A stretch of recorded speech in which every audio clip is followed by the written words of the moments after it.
Mesdames et messieurs, chers frères et sœurs dans le Seigneur, que la grâce de notre Sauveur Jésus soit avec vous. Je vous salue de là où vous êtes. Nous voulons continuer, alléluia. Aujourd'hui, nous allons entrer en profondeur et Dieu permet encore que j'ai peut-être encore deux prédications, encore en ce qui concerne l'amour. Alléluia, nous allons aller encore plus en profondeur. Donc, cette vidéo n'est pas la dernière. Nous allons encore faire des vidéos là-dessus. Parce que Dieu encore m'ouvre l'intelligence. Alléluia. Petite anecdote. Quand je prends un thème comme ça, je peux commencer, mais je ne sais pas quand je termine. Parce que lorsque je prends le thème, quand je commence, en même temps, Dieu m'ouvre encore l'esprit sur d'autres choses. Voilà. Donc, c'est comme ça que l'Esprit de Dieu travaille. Donc, que la grâce de Jésus soit avec vous. Nous aurons encore d'autres prédications sur ce thème. Donc, cette prédication n'est pas la dernière. Je voudrais rebondir rapidement avant que nous puissions entrer dans le vif du sujet. Alléluia. D'autant disent que, étant mauvais, en tant qu'être humain, nous ne pouvons jamais, comme ils le disent eux-mêmes, prouver notre amour à Dieu. Parce que nous sommes tellement mauvais que nous n'avons rien à prouver à Dieu. Dieu est tellement saint. Quel amour un humain peut-il manifester à Dieu? Je suis désolé de vous le dire, mais c'est une fuite en avant. C'est une irresponsabilité de votre part. Et je dirais même que c'est un peu qu'on appelle faire preuve de ruse. Et aussi, excusez-moi, je vais dire un gros mot qui va peut-être vous blesser, mais de lâcheté. Alléluia. Si Dieu savait que les humains ne pouvaient pas l'aimer, il n'allait pas mettre dans la parole de Dieu, que ce soit dans l'Ancien Testament et avec Jésus dans le Nouveau Testament, qu'on doit révérer Dieu. Que notre premier commandement et le plus important, c'est d'aimer Dieu. Si cela était impossible, Dieu n'allait pas le mentionner dans la parole de Dieu. Vous voyez, ils font profil bas pour nous faire croire que ne vous prenez pas la tête, on ne pourra jamais aimer Dieu parce que nous sommes des pécheurs. Non, c'est pas vrai. On peut aimer Dieu. Nous ne sommes pas les premiers. Nous sommes de la même nature que ces dévanciers, mais qui ont révélé Dieu jusqu'à la fin. Qui ont aimé Dieu jusqu'à la fin. Alléluia. Et quand vous prenez le livre d'Hébreux 11, on note le nom des personnes qui ont aimé Dieu jusqu'à la fin.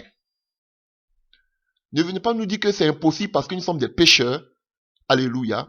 Le fait d'aimer Dieu, c'est pas parce que Dieu change complètement notre nature humaine. Alléluia. Mais je vais vous dire qu'est-ce que c'est quand on dit aimer Dieu. Et Jésus même l'a mentionné. Alléluia. Donc, certaines personnes viennent nous dire que on ne peut pas révéler Dieu compte tenu de notre nature pécheresse. On ne pourra jamais. Alors, si Jésus dit que le premier commandement, comme la parole de Dieu le dit dans l'Ancien Testament, c'est d'aimer Dieu. Mais si vous n'arrivez pas à aimer Dieu, comment vous pourrez aimer votre prochain? Je comprends maintenant votre position, pourquoi vous avez remplacé le fait d'aimer Dieu comme premier commandement par l'amour du prochain. Voilà.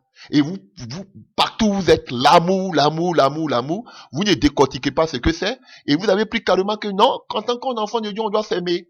Mais de quel amour? Les choses sont claires dans la Bible. C'est pas vous qui allez venir les changer. Le premier commandement, c'est d'aimer Dieu. Le deuxième commandement, c'est d'aimer ensuite son prochain. C'est parce que réellement, effectivement, que c'était impossible que Dieu permet que nous ayons le Saint-Esprit qui pourra nous aider à pouvoir aimer Dieu et aussi aimer notre prochain. Donc, si vous prétendez aussi que vous aimez votre prochain, ce n'est pas de faire du grand séminaire, ce n'est pas de vous mettre dans des amphithéâtres pour devenir des professeurs. Le monde vous attend. Il ne suffit pas de prêcher pour qu'on retransmette ça sur les réseaux sociaux pour que les gens puissent écouter. Alléluia. Ça, ce ne sont pas nos péchés. Ça, c'est l'amour fraternel. Comme l'église de Jérusalem en Actes des Apôtres. Il y a des personnes qui sont dans des villages. Je vous dis toujours, l'évangile, c'est pas venir faire du tintamarre sur des podiums. Il y a des gens, vous dites que vous voulez suivre l'exemple du maître. Mais le maître, quand il a commencé son ministère, il n'était pas dans des grandes salles, il n'était pas dans des amphithéâtres. Jésus-Christ partait de village en village. Voici l'exemple. Donc, descendez de votre pied d'estrade et venez aller dans les villages annoncer l'évangile. Il y a des gens qui sont possédés par des démons. Ils attendent que vous partiez les délivrer de ces démons. Il y a des gens qui sont malades dans des villages, là où la médecine ne peut rien faire. Ils attendent que vous partiez prier pour eux. Voici l'évangile.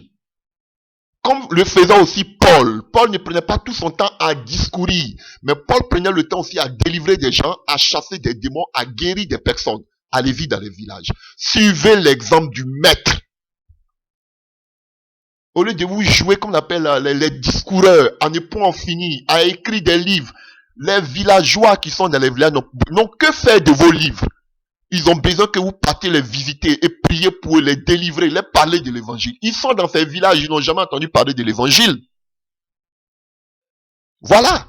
Vous avez donné des enseignements, si des enseignements à ceux qui sont sur les réseaux sociaux, à ceux qui sont dans vos temples. Ils en ont assez écouté. Le monde attend de nous. Les villages attendent de nous. Les extrémités de la terre attendent de nous. Voici la mission. Alléluia. Donc, on veut nous faire croire qu'on ne peut pas, compte tenu de notre nature pécheresse, on ne peut pas aimer Dieu comme il se doit. Donc, si Dieu, il nous donne son amour, cela nous suffit. Non, cela ne suffit pas. Dieu a besoin de nous. On peut aimer Dieu. Alléluia. Et vous allez voir que, quand nous avons lu le passage où Jésus disait à Pierre, Pierre, est-ce que tu m'aimes? Il a dit quoi? Paie mes brebis. Et en plus de cela, on voit ce que Jésus dit à Pierre. Quand tu étais plus jeune, tu pouvais, alléluia, tu pouvais faire ce que tu voulais, mais quand tu vas grandir, quelqu'un va te prendre les mains, t'attacher les mains, il va te conduire. Donc, c'était une image de la souffrance que devait vivre Pierre pour le Seigneur. La marque, ou bien, pour ne pas dire, la condition principale de quelqu'un qui aime le Seigneur, c'est une vie de sacrifice de soi. Il ne vit plus pour lui. Voilà. Et Jésus, après avoir dit, est-ce que tu m'aimes? Parce qu'il pouvait dire à Pierre, aime le Seigneur. Mais comme lui-même il est Seigneur, il dit, est-ce que tu m'aimes? Donc, en quelque sorte, on pourrait dire que Jésus-Christ a blasphémé. Parce que selon la loi, on devait aimer seulement Dieu. Mais il dit à Pierre de l'aimer. Parce qu'il est le Seigneur, il est Dieu. Alléluia. Et on voit ce qu'il dit à Pierre. Pierre, en quelque sorte, si je veux être terre à terre, il a dit à Pierre, tu vas mourir pour moi. Mais qui était Pierre? Qui était Paul? Paul était un criminel. Paul a croisé le Seigneur. Le Saint-Esprit a changé sa vie. Le passé de Paul est connu de tous. Alléluia. Mais la marque de Paul, parce qu'il aimait Dieu, il a dit lui-même, sa vie, la mort pour lui est un gain. Pourvu que l'évangile puisse être annoncé.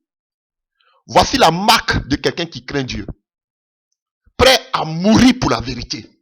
Comme tous les disciples, comme tous les apôtres. Donc si vous n'êtes pas prêt à le faire, je suis désolé, n'essayez pas de changer l'évangile. Vous avez vu, ils sont tous morts pour la vérité. Tous ces disciples sont morts pour la vérité. Et la Bible nous donne des exemples en Hébreu 11 de certaines personnes qui ont craint Dieu. Alors donc c'est possible qu'on craigne Dieu. C'est pas seulement dans l'Ancien Testament, même dans le Nouveau. Les Paul qui étaient des criminels ont changé radicalement. À cause de quoi? À cause de la puissance de Dieu, à cause du Saint-Esprit, à cause de la parole. Parce qu'ils ont croisé Christ. Donc ne nous dites pas que c'est impossible qu'on puisse plaire à Dieu. On puisse donner notre amour à Dieu. Si c'est possible, les gens l'ont fait, nous pouvons aussi le faire. C'est parce que l'église est devenue charnelle.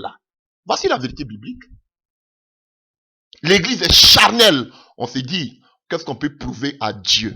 Et puis, dans un air d'ironie, de comédie, et puis c'est comme si on a un spectacle, et les gens rient.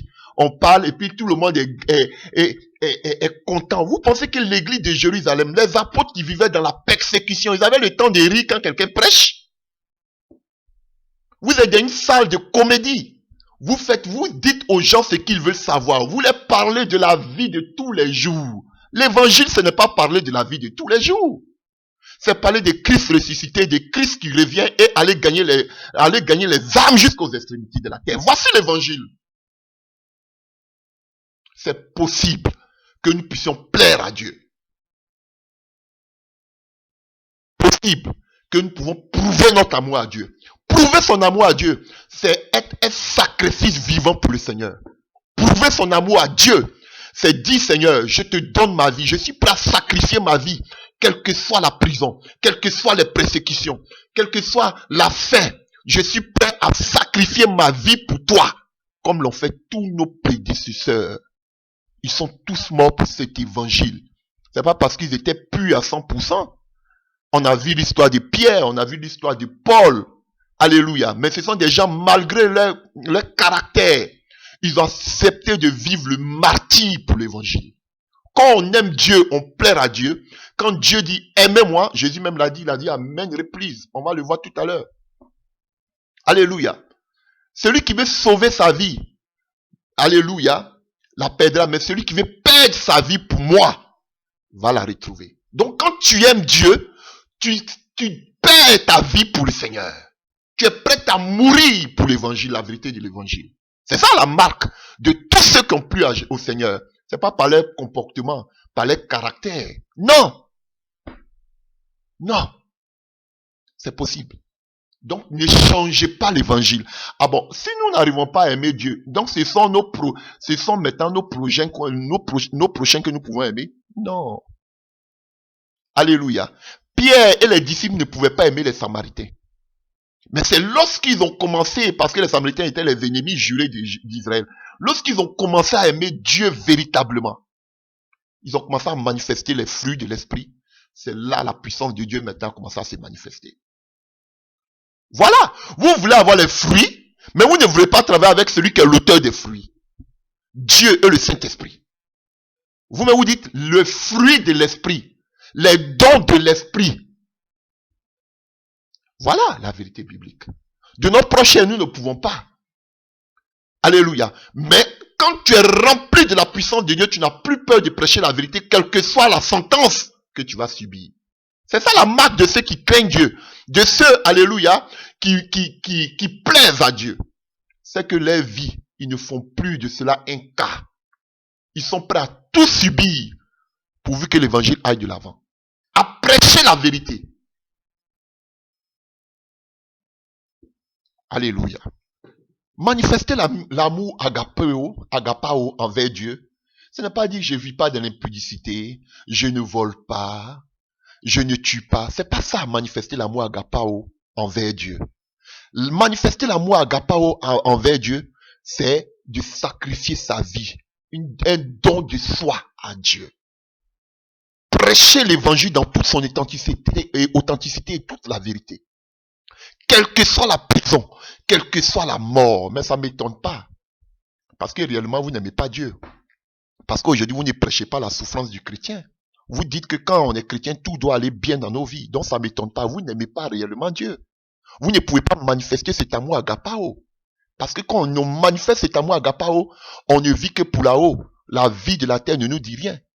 On est prêt. Ils sont prêts. Pierre dit, coupez ma tête. Paul pouvait dire, coupez ma tête. Je suis pressé de rejoindre mon maître. Mais vous n'êtes pas prêt. Parce que la vie, vous êtes attiré vers le bas par la gloire du monde. Alléluia. Et ça ne m'étonne pas. Parce que vous n'aimez pas aussi votre prochain. Parce que vous n'aimez pas Dieu. Parce que vous aimez plutôt vos salles, vos magasins que vous appelez aujourd'hui écuries, que vous appelez église. Voilà. Vous aimez, c'est pas parce que vous aimez les âmes, mais vous voulez que vous voulez que vos salles soient remplies pour dire que j'ai 10 annexes, j'ai 100 annexes, j'ai 1000 annexes, j'ai 100 000 membres, j'ai 500 000 membres. Voilà. Pour votre satisfaction personnelle, votre orgueil. Voilà. C'est pas parce que vous aimez vos prochains. Non. Pour preuve, il y a peu de conversions réelles dans vos soi-disant églises. Parce que c'est un club d'amis. Là où on vient parler, on fait rire les gens. Alléluia. Vous voyez Pierre en train de prêcher, Paul en train de prêcher, puis les gens sont en train de rire. Non, c'est pas l'évangile que vous prêchez. Vous prêchez le développement personnel. C'est pas l'évangile que vous prêchez.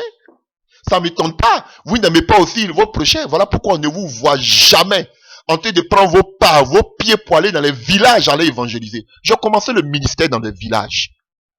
Voilà pourquoi beaucoup se disent que, mais oui, il a commencé son ministère. Moi, je n'ai pas commencé le ministère dans l'école théologique. Hein. Non. C'est lorsque je suis venu en Occident même que j'ai fait l'école théologique.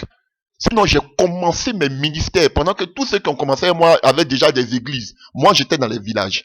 Je vous dis que je suis allé dans des villages. Derrière les villages, c'est la forêt. Ils n'ont jamais entendu parler de l'évangile. Moi, je suis un homme de terrain. Oui. J'ai toujours voulu rester dans mes terrains, dans mes villages, mais avec des prophéties de plusieurs personnes. Tout ce que Dieu me révélait, on a besoin de toi en Occident. Voilà comment je suis venu. Moi, je ne me suis pas cassé la tête pour venir en Occident. Bon, tous ceux qui ont fait, je ne vais pas insulter qui que ce soit, mais c'est pour dire que je ne voulais pas venir en Occident. Je me sentais bien dans mes villages et dans mes champs. Et je voyais ce que Dieu faisait.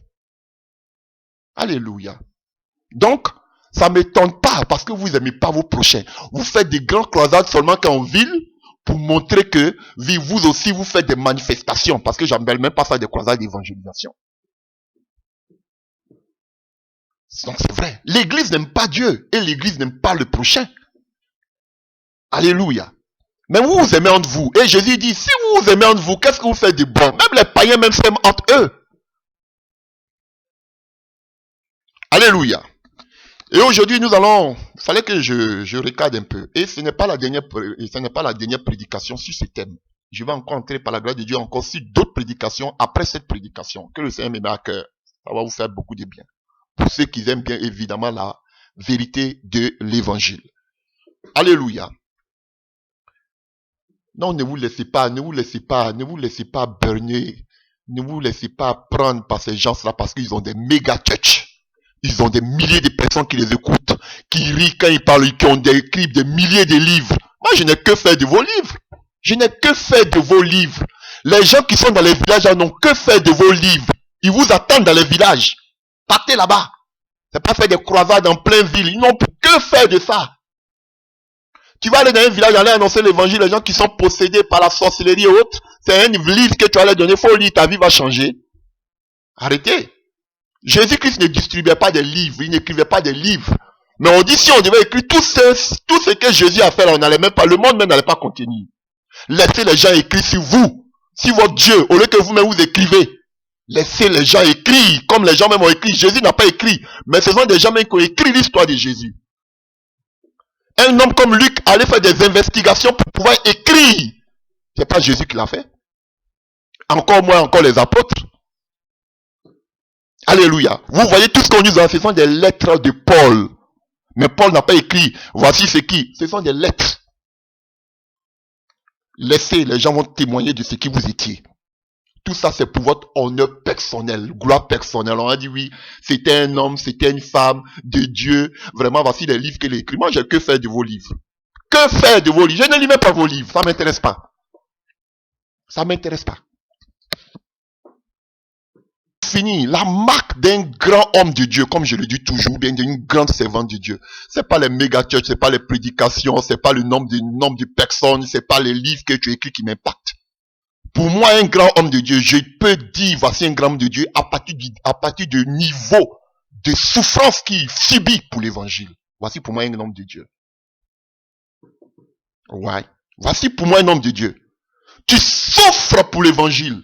Tu es maltraité, outragé comme les Paul, comme tous ses serviteurs. Voici des hommes de Dieu. Hébreux 11 pouvait rendre témoignage d'eux. Ils ont souffert pour l'évangile. Mais vous là, vous souffrez pour quel évangile? Vous souffrez où? Vous n'aimez pas Dieu? Vous n'aimez pas Dieu. Ne dites pas que les gens, on peut pas prouver notre amour à Dieu. Si, par notre obéissance, par notre vie de sacrifice, jusqu'au bout, jusqu'à la fin. Vous dites, oui, au début j'ai souffert, mais Dieu m'a élevé. Dites-moi, Paul a souffert du début de son ministère jusqu'à la fin de son ministère. Pierre a souffert du début de son ministère jusqu'à la fin de son ministère. Mais pourquoi eux là, Dieu les a pas élevés aussi, comme vous, Dieu vous élève? Bande de faux prédicateurs. Pourquoi Dieu ne les a pas élevés, ces apôtres là? Et puis c'est vous, église de la Odyssée là, que vous êtes tellement fidèles à Dieu que Dieu vous élève. Non mais dis donc, l'église est malade. Qui a prêché l'évangile plus que Paul? Mais où était la bénédiction de Paul? Sa dernière bénédiction qu'il a eu, Paul il a été décapité. Voici sa dernière sa dernière récompense. Voici la récompense de Jean-Baptiste, il était décapité. Voici la récompense aussi, l'élévation de Pierre. Pierre était cloué à un poteau. Eux n'ont pas besoin aussi d'élévation, mais c'est vous, église de Laodicée d'aujourd'hui, c'est vous que Dieu aime plus que les autres. Dieu vous élève. Que Jésus-Christ ait pitié de votre âme. Alors, aujourd'hui, nous voulons parler de l'amour charnel qui existe dans l'église. Puisque l'église n'aime pas Dieu de l'amour agapao, comme eux-mêmes le disent, on ne peut pas prouver son amour à Dieu. Alors, si ce n'est pas l'amour agapao que l'église manifeste, quel genre d'amour l'église manifeste? Là encore, je dirais que d'autres diront que c'est l'amour agapé, mais je doute encore fort que ce soit l'amour agapé. Parce que même dans l'amour agapé, vous pouvez voir l'église des Actes des Apôtres. Alléluia. Il demeurait dans l'enseignement des apôtres, dans la fraction des pains. N'est-ce pas? Lisons dans le livre des Actes des Apôtres, Acte 2, alléluia, verset 41. Ceux qui acceptaient la parole de Pierre se firent baptiser et ce jour-là, environ 3000 personnes furent ajoutées au nombre des croyants. Dès lors, ils s'attachaient à écouter assidûment l'enseignement des apôtres, à vivre en communion les uns avec les autres. On parle de l'amour fraternel. Alléluia. Philadelphia, l'amour fraternel. Alléluia.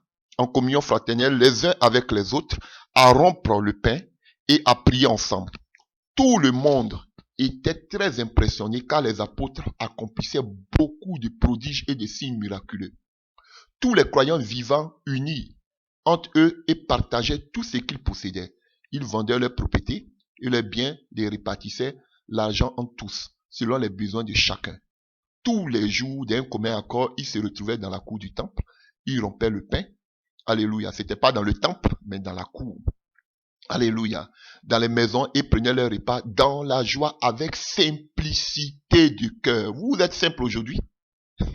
Alléluia. Ils louaient Dieu et le peuple tout entier était favorable. Le Seigneur ajoutait chaque jour à leur communauté ceux qui étaient sauvés. Alléluia. Vous voyez, ils demeuraient dans l'enseignement. Mais aujourd'hui, vous, quel enseignement vous prêchez? Quel enseignement? La prospérité? C'est ça votre enseignement? Le voyage astral? Le développement personnel? Le New Age? C'est ça vos enseignements aujourd'hui? C'est ça que les apôtres ont prêché? Non, vous êtes à côté de la plaque. Alléluia.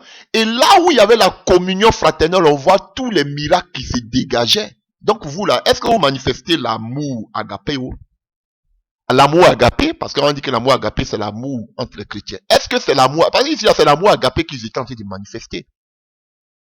Donc quand il y a l'amour agapé, c'est pas seulement que le verbiage ou bien le tintamarre. Mais frère, on voit aussi la manifestation de la puissance de Dieu. Dans une assemblée où on dit qu'il y a l'amour fraternel, que vous ne voyez pas la puissance de Dieu se manifester, ce n'est pas une église de Dieu. C'est ça qui est la vérité. Alléluia. Dans une église de Dieu, où vous voyez seulement aussi que les miracles et vous ne voyez pas aussi l'enseignement, la doctrine, ce n'est pas une église de Dieu. C'est ça aussi qui est la vérité. Voilà. Il y avait l'amour fraternel, il y avait les miracles.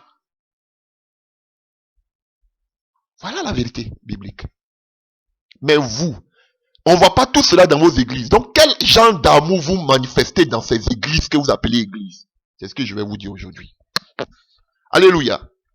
Donc, on avait dit qu'il y avait l'amour agapao, l'amour suprême, l'amour de Dieu, l'amour inconditionnel, l'amour désintéressé, l'amour altruiste. Alléluia. Ou même l'altruisme qui veut dire qui n'est pas conditionné, sans intérêt. Alléluia. Voici l'amour agapao. Que Dieu veut que nous lui ramenons aussi l'ascenseur, que nous puissions l'aimer comme il nous aimait. C'est vrai qu'on ne peut pas l'aimer comme lui il nous aimait parce qu'il est Dieu. Alléluia. Mais tout ce qu'il attend de nous, que nous soyons des sacrifices vivants pour lui. Alléluia. Comme les apôtres, nos dévanciers ont été. Alléluia. Dans l'Antiquité, beaucoup sont morts pour la cause de l'évangile, à cause de la vérité.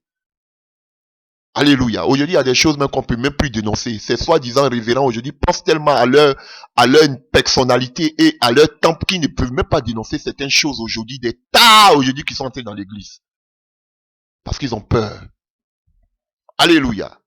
Et, outre cela, on a l'amour agapé. L'amour agapé qui est l'amour fraternel.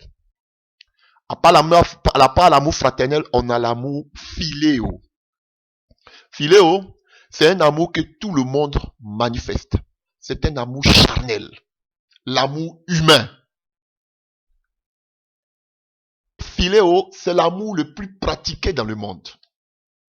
L'amour agapao, aimer Dieu là, on ne voit pas comme ça. Mais l'amour le plus manifesté dans tout le monde entier, c'est l'amour philéo. Alléluia. Donc, nous allons aller, alléluia, dans le grec, pour que vous puissiez voir les corollaires de l'amour philéo. Si vous voulez, si je peux m'exprimer ici, alléluia, les descendants de l'amour philéo. Alléluia. Donc, l'amour philéo, c'est l'amour charnel. Alléluia.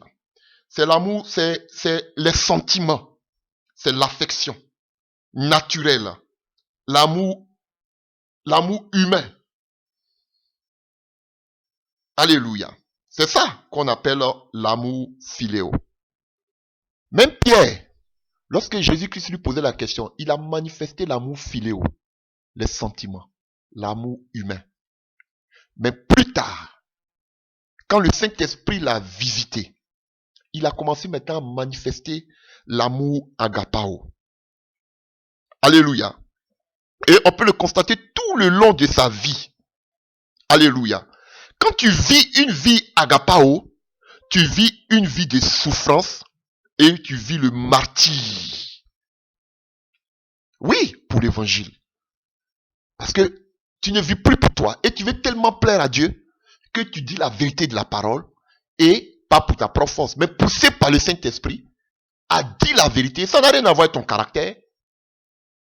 Alléluia. Et quand tu vis le martyr et quand tu vis dans l'agapao, tu vis le martyr comme tous ses disciples, comme Pierre. Et Jésus leur a dit que tu vas vivre le martyr pour moi. Mais il ne pouvait pas l'accepter. Voilà pourquoi il a trahi Jésus. Mais plus tard, avec le Saint-Esprit qu'il a rempli, il n'était plus la même personne. Alléluia. Il acceptait de mourir pour le Seigneur. Plusieurs fois mis en prison. Alléluia, à cause de la vérité de l'évangile. Voici la marque de quelqu'un qui manifeste l'amour agapao. Mais aujourd'hui, ce n'est pas l'amour agapao qu'on voit dans l'église. Même les pasteurs, les révérends, les bishops, les prophètes, ils ne manifestent pas l'amour agapao. Ils vous donnent des prédications pour vous montrer qu'ils aiment Dieu, mais ils n'aiment pas Dieu. Ce qu'ils manifestent plus, c'est l'amour philéo. Et cet amour philéo là, qui est l'amour que tout manifeste, tout homme, l'amour charnel, est entré aujourd'hui dans l'église, qu'il veut transformer comme l'amour agapé. Ce n'est pas l'amour agapé. Parce que si vous voulez voir une caractéristique de l'amour agapé, vous voyez ça dans le livre de Acte 2 que nous venons de lire. Regardez les caractéristiques. Ils vivaient dans l'enseignement, dans la prière, dans la communion fraternelle, et la puissance de Dieu s'est déversée au milieu d'eux. Ils étaient loués même par les païens, et Dieu ajoutait, il y avait des conversions comme ça, sans tout azimut. Voilà le miracle. Voilà. Mais eux, alors que Paul prêchait la repentance, vous voyez, repentez-vous et recevez le Saint-Esprit. Il prêchait cette vérité, mais ça n'empêchait pas les gens d'être convertis. Les gens étaient touchés, parce que non seulement ils disaient la parole, mais on voyait la manifestation de la puissance de Dieu. Mais vous, aujourd'hui, on ne voit rien. C'est la complaisance aujourd'hui pour remplir vos temples, vos briques, vos bancs. On accepte tout. Bouc, et qu'on appelle brebis, agneau, porc, tout ça on accepte. Alléluia. Les gens ne changent pas de vie. On dit, l'essentiel que nos temples soient remplis. Rentrez seulement. Rentrez. Voilà. Mais la crainte est au milieu de l'église. Alléluia. De telle sorte qu'un homme qui ment, Dieu, le Saint-Esprit le frappe. Voilà l'église qui vit l'agapé. Donc ça n'a rien à voir avec vous, vos églises, l'amour que vous manifestez dans vos églises. Ce n'est pas l'amour agapé. Mais ce qui est plus manifesté dans vos églises aujourd'hui, c'est l'amour philéo. Les sentiments. trop de sentimentalité dans vos églises. Le sensationnel. Voilà. L'amour humain. Alléluia. L'amour charnel. Et c'est un faux type d'amour fraternel, et qu'on appelle le philéo. Chers frères et sœurs, nous voulons voir quelques caractéristiques de l'amour philéo. Et vous allez voir que les caractéristiques de l'amour philéo se retrouvent dans l'église aujourd'hui. Donc, l'amour que l'église manifeste aujourd'hui, l'église de nos jours là, ce n'est ni l'amour agapao, ni l'amour agapé, mais c'est l'amour plutôt philéo. Et il y a aussi l'amour eros. Même si on ne le voit pas dans la Bible, l'amour eros, mais dans le grec il existe. L'amour des désirs sexuels. L'amour eros aussi existe dans l'église. L'église est remplie d'impudicité. Voilà. Donc l'amour agapao et l'amour agapé réellement n'existent même plus dans l'église. Mais ce qu'on a même dans l'église, c'est l'amour eros, l'amour érotique, des désirs sexuels, plein de débauches sexuelles dans l'église. Et aujourd'hui, on a l'amour aussi philéo. C'est l'amour, les sentiments humains. Voilà. Voilà ce genre d'amour qui existe dans l'église. Ça, ce n'est pas un amour ce n'est pas l'amour véritable de Dieu. L'amour véritable qui vient de Dieu, c'est l'amour agapao. On me dit qu'on ne peut rien prouver, même Pierre a prouvé à Dieu qu'il aimait en offrant sa vie en sacrifice pour le Seigneur. Pareil pour Paul et tous ceux qui nous ont dévancés. Voici comment on peut manifester son amour envers Dieu. Par la vie de martyr, de sacrifice. Avant de même parler des caractéristiques, je voulais dire ceci. En grec classique, alléluia, philéo décrit un amour qui est basé principalement sur des intérêts communs. C'est-à-dire que il est complètement différent, alléluia, de l'amour agapao. Alléluia. L'amour agapao, c'est un amour altruiste, sans intérêt. Mais alors que l'amour philéo, il est basé sur des intérêts. Ça, c'est l'amour du monde. Donc, il n'y a pas de véritable amour dans ce monde. L'amour du monde, philéo, que manifestent tous les hommes, il est basé sur des intérêts. Contrairement de l'amour agapao. Alléluia. Et quand vous allez prendre la liste de tous les mots, de tous les passages où on parle de philéo, vous allez voir que dans l'amour philéo, on ne parle jamais de l'amour de l'ennemi. L'amour du prochain, on n'en parle pas. L'amour de l'ennemi. Seul l'amour agapao parle de l'amour de Dieu, parle de l'amour que nous devons manifester envers nos prochains et parle aussi de l'amour que nous avons pour notre ennemi. Mais l'amour philéo ne parle pas de l'amour pour l'ennemi. Mais c'est un amour qui est basé plus sur les intérêts. Et c'est ce genre d'amour-là que nous avons dans l'église. Alléluia. Donc nous allons voir quelques points de cet amour philéo-là que nous retrouvons dans la Bible, dans le Nouveau Testament, qui se retrouve aujourd'hui dans l'église. Alléluia. Puisque c'est un prédicatrice dit qu'on ne peut pas prouver notre amour à Dieu. Alors que beaucoup l'ont prouvé par leur vie de sacrifice, leur vie de martyr. Alors si on ne peut pas prouver selon eux notre amour à Dieu, quel amour vous manifestez dans vos temples, dans vos amphithéâtres? Quel amour? C'est l'amour philéo. Même l'amour agapé, il ne le manifeste pas. En quelque sorte, il veut se croire spirituel, mais c'est l'amour charnel qu'il manifeste dans leurs églises. Nous allons les décrire et vous allez voir si ce que je dis c'est faux. Allez, commençons. Donc, philéo, ça vient du verbe philos. Et tout ce que je vais énumérer maintenant là, pour le moment on est dans le verbe philéo, vous allez voir tout ce qui découle, on est dans philéo, l'amour, aimer, l'amour. Vous allez voir maintenant que tout ce que je vais dire là maintenant découle tout cela de philos, la racine. Alléluia. Philéo vient aussi de philos. Donc c'est la racine philos. Vous allez voir que tout ce que je vais dire maintenant vient de philos. Alléluia. Alors, prenons Matthieu 6, à partir du verset 5. que nous allons lire. Vous allez voir les caractéristiques. Vous allez voir cet amour que les gens manifestent dans vos temples, dans vos églises. Alléluia. Mon message, il n'est pas pour... C'est le message que le Seigneur me met à cœur. Alléluia. J'aime beaucoup le prochain. J'aime beaucoup ceux qui ne connaissent, qui n'ont pas écouté encore la parole de Dieu. Alléluia. Mon souhait, c'est de peupler le monde et le ciel de beaucoup d'âmes. Alléluia. Mais j'ai une autre mission. C'est de prêcher sur les cas qui se passent dans l'église. Oui, chers frères et sœurs. Parce que l'église peut pas être malade et vous voulez envoyer des malades dans un lieu qui est malade. Et ces médecins-là, qui sont ces pasteurs, vous montrent que les gens qui sont là ont des guérisons, alors qu'ils sont plus malades. Voilà le véritable problème. Alléluia. Je ne suis pas le médecin. Le seul médecin par excellence, c'est Jésus. Je fais ma partition. Alléluia. Donc, Matthieu 6, à partir du verset 5. Regardez. Lorsque vous priez, ne soyez pas comme les hypocrites qui aiment, ici c'est philéo, à prier debout dans les synagogues et au coin des rues pour être vus des hommes. Je vous le dis en vérité, ils reçoivent leur récompense. Donc philéo, c'est pour plaire aux hommes. C'est entre les hommes. C'est tourné vers les hommes. Ce n'est pas philéo, n'est pas tourné vers Dieu. C'est agapao qui est tourné vers Dieu. Mais le philéo, il est tourné plutôt vers les hommes.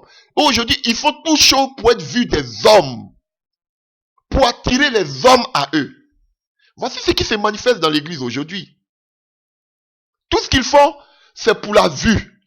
Aujourd'hui, le phénomène, réseaux sociaux. Tu as combien de vues? Tu n'as pas combien de vues? D'autres même payent des vues. Alléluia. Nous, là même, on sait que nos pages là, ils ont tellement piraté mes pages que moi-même, je suis fatigué. Tu vois, tu as 2 vues, tu as 3 vues, tu as 4 vues, mais pourtant, ils tous écoutent. Ça, c'est pas mon problème. Je ne suis pas venu pour être une star sur Internet. C'est pas mon problème. L'essentiel que ces pasteurs-là écoutent et qu'ils changent leur d'attitude. Piratez, diminuez, faites tout ce que vous voulez. Je serai là avec vous jusqu'à ce que le souffle de vie me soit enlevé. Je ne vais pas me décourager. Hein? C'est vous qui êtes les stars de l'Internet. Alléluia. D'autres mecs vont payer des vues. Des pasteurs. Quelle honte pour le corps du Christ. Alléluia. Et maintenant, à partir de, qu'on appelle, tu as combien de vues sur Internet, combien de personnes te suivent. C'est ça qui fait des hommes de Dieu. Ce n'est plus l'appel de Dieu, plus le Saint-Esprit, c'est le nombre de vues. Tu es suivi par combien de personnes. Voici ça, c'est ça là aujourd'hui qui font des hommes de Dieu et des servants de Dieu. Oh, pauvre église. Pauvre église. Le Seigneur dit malheur lorsque tout le monde dira du bien de vous. Malheur lorsque tout le monde dira du bien de vous. Si vous prétendez prêcher la vérité comme il se devait, vous ne devez même pas avoir beaucoup de vues. Parce que vous contredisez la parole, les gens ne vont pas écouter la parole de Dieu. Mais si vous avez vous écouté, c'est qu'il y a un problème. Jean-Baptiste, tout le monde ne voulait pas l'écouter. Alléluia. Alors, ce même passage, on parle des dirigeants de vos églises. On va encore, alléluia, à Matthieu 23, qui parle aussi de la même chose, Matthieu 23, verset 6. Ils aiment, ces philéos, la première place dans les festins et les premiers sièges dans les synagogues. Voilà, on rejoint encore. Si ce que je dis, c'est pas ce qui se passe dans vos églises, dites-moi. Alléluia. Ils veulent quand ils passent, alléluia, ils veulent passer debout. Quand ils passent, c'est moi le prophète, c'est moi ceci, pour qu'ils aient les honneurs.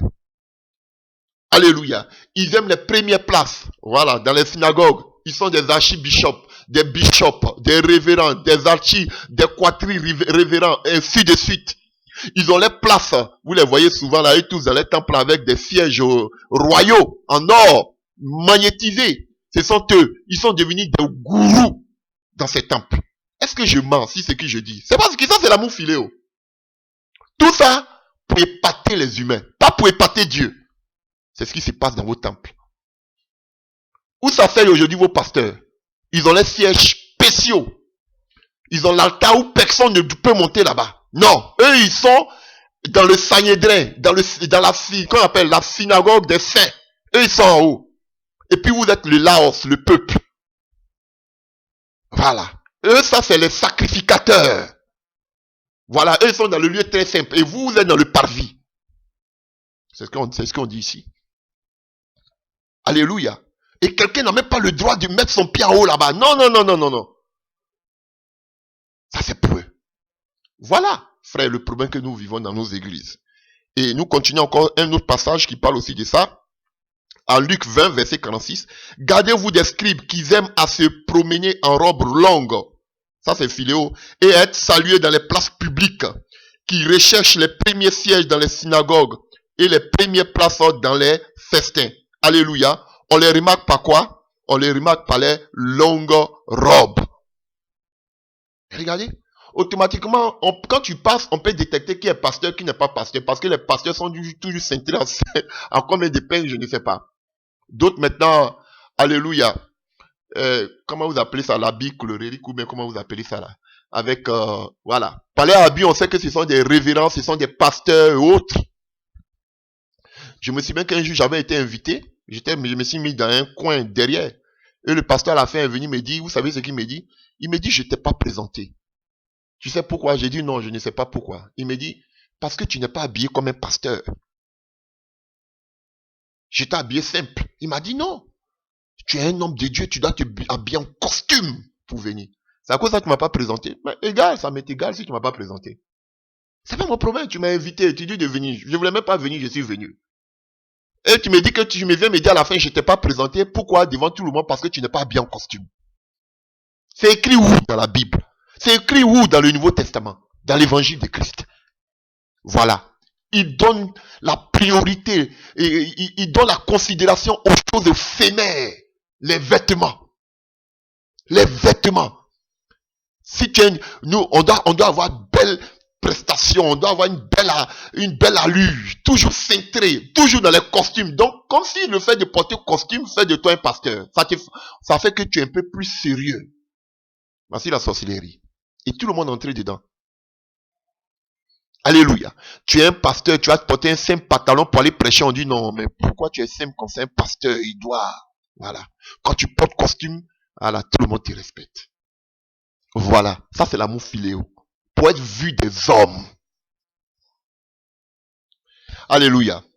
On va parler d'un passage que beaucoup d'hommes n'aiment pas, mais c'est la vérité biblique. Alléluia. Matthieu 10, à partir du verset 37. Celui qui aime, ici c'est philéo, son père ou sa mère plus que moi n'est pas digne de moi. Le jour que j'ai demandé à un frère, pendant qu'on priait, j'ai dit qui parle ici, il me dit c'est Satan qui parle ici. Dieu ne peut pas dire des choses comme ça. Ici c'est Jésus qui parle comme ça. Vous voyez? Donc, quand tu as l'amour agapao, tu dois aimer Jésus plus que ton père, plus que ta mère. Voici la vérité biblique. Tu aimes ton père et ta mère plus que le Seigneur, tu manifestes l'amour philéo. Tu ne manifestes pas l'amour agapao. Alléluia. Celui qui aime son père ou sa mère plus que moi n'est pas digne de moi. Celui qui aime son fils ou sa fille plus que moi n'est pas digne de moi. Aimer encore son fils là, et si aimer là, c'est philéo. Et celui qui ne se charge pas de sa croix, vous voyez? Maintenant, celui qui manifeste l'amour agapao doit se charger de sa croix et doit suivre, et ne me suit pas, n'est pas digne de moi. Ça veut dire manifester l'amour agapao. Celui qui cherche à sauver sa vie, la perdra. Mais celui qui l'aura perdu à cause de moi, la retrouvera. Donc celui qui manifeste l'amour agapao, il perd sa vie pour le Christ. C'est ce que je vous disais.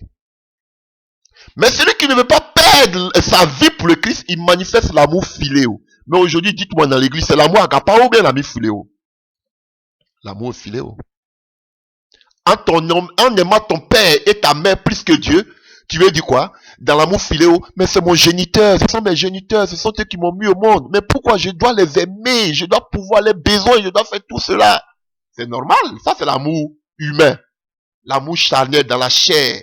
Mais Jésus te dit, pour celui qui manifeste l'amour agapao, il doit aimer Dieu plus que son père et sa mère, même plus que ses enfants. Aha. Voilà pourquoi Dieu a dit à Abraham, donne-moi ton fils, celui que tu aimes. Vous avez compris? Parce que l'amour de Dieu doit être au-dessus de tout autre amour. Il a vu que l'amour d'Abraham était tourné vers son fils. Qui l'aimait? Il dit, il faut me donner celui-là, sacrifie-le-moi. Parce que tu dois m'aimer moi seul. C'est ce qu'il a dit à Abraham. Voilà pourquoi il a précisé, celui que tu aimes. Abraham manifestait un amour philéo, alors qu'on l'appelle l'homme de la foi. Mais tu peux pas être homme de la foi et puis encore vivre dans l'amour philéo. Quelqu'un qui vit dans la foi ne peut pas manifester l'amour philéo, mais il manifeste plus l'amour agapao. Donc, il fallait qu'Abraham fasse un sacrifice. Sacrifier son amour philéo pour le Christ, qui est l'amour agapao. Vous comprenez? Et là où on manifeste l'amour agapao, il y a toujours une vie de sacrifice. Tu dois porter ta croix. Parce que les criminels dans le passé devaient porter eux-mêmes les croix jusqu'au lieu de crucifixion. C'est un lieu de souffrance. Ah oui. Et il parle de la croix et après maintenant il parle de la mort. Celui qui sauvera sa vie va la perdre. Celui qui perd sa vie pour le Seigneur va la gagner, la retrouver. Vous avez compris? Vous n'aimez pas. Mais quand tu aimes Dieu, dites-moi aujourd'hui, alléluia, vous aimez vos parents plus que vos pères et votre mère plus que Dieu, ou bien vous aimez Dieu plus que votre mère et votre père? Vous-même répondez. Vous n'aimez pas ce passage, mais c'est la vérité biblique. Alléluia. Donc si ton père et ta mère te disent, tu abandonnes ton affaire de Dieu là, ou bien je te réunis, tu dis, papa, avant même que je me réunis, moi-même j'ai déjà pris mes bagages ici, sorti de la maison. Pour Jésus, réunis-moi 10 000 fois. Ah, si tu me réunis 10 000 fois là, Jésus va m'accueillir, va m'adopter. Voilà, c'est fou, hein? Voilà.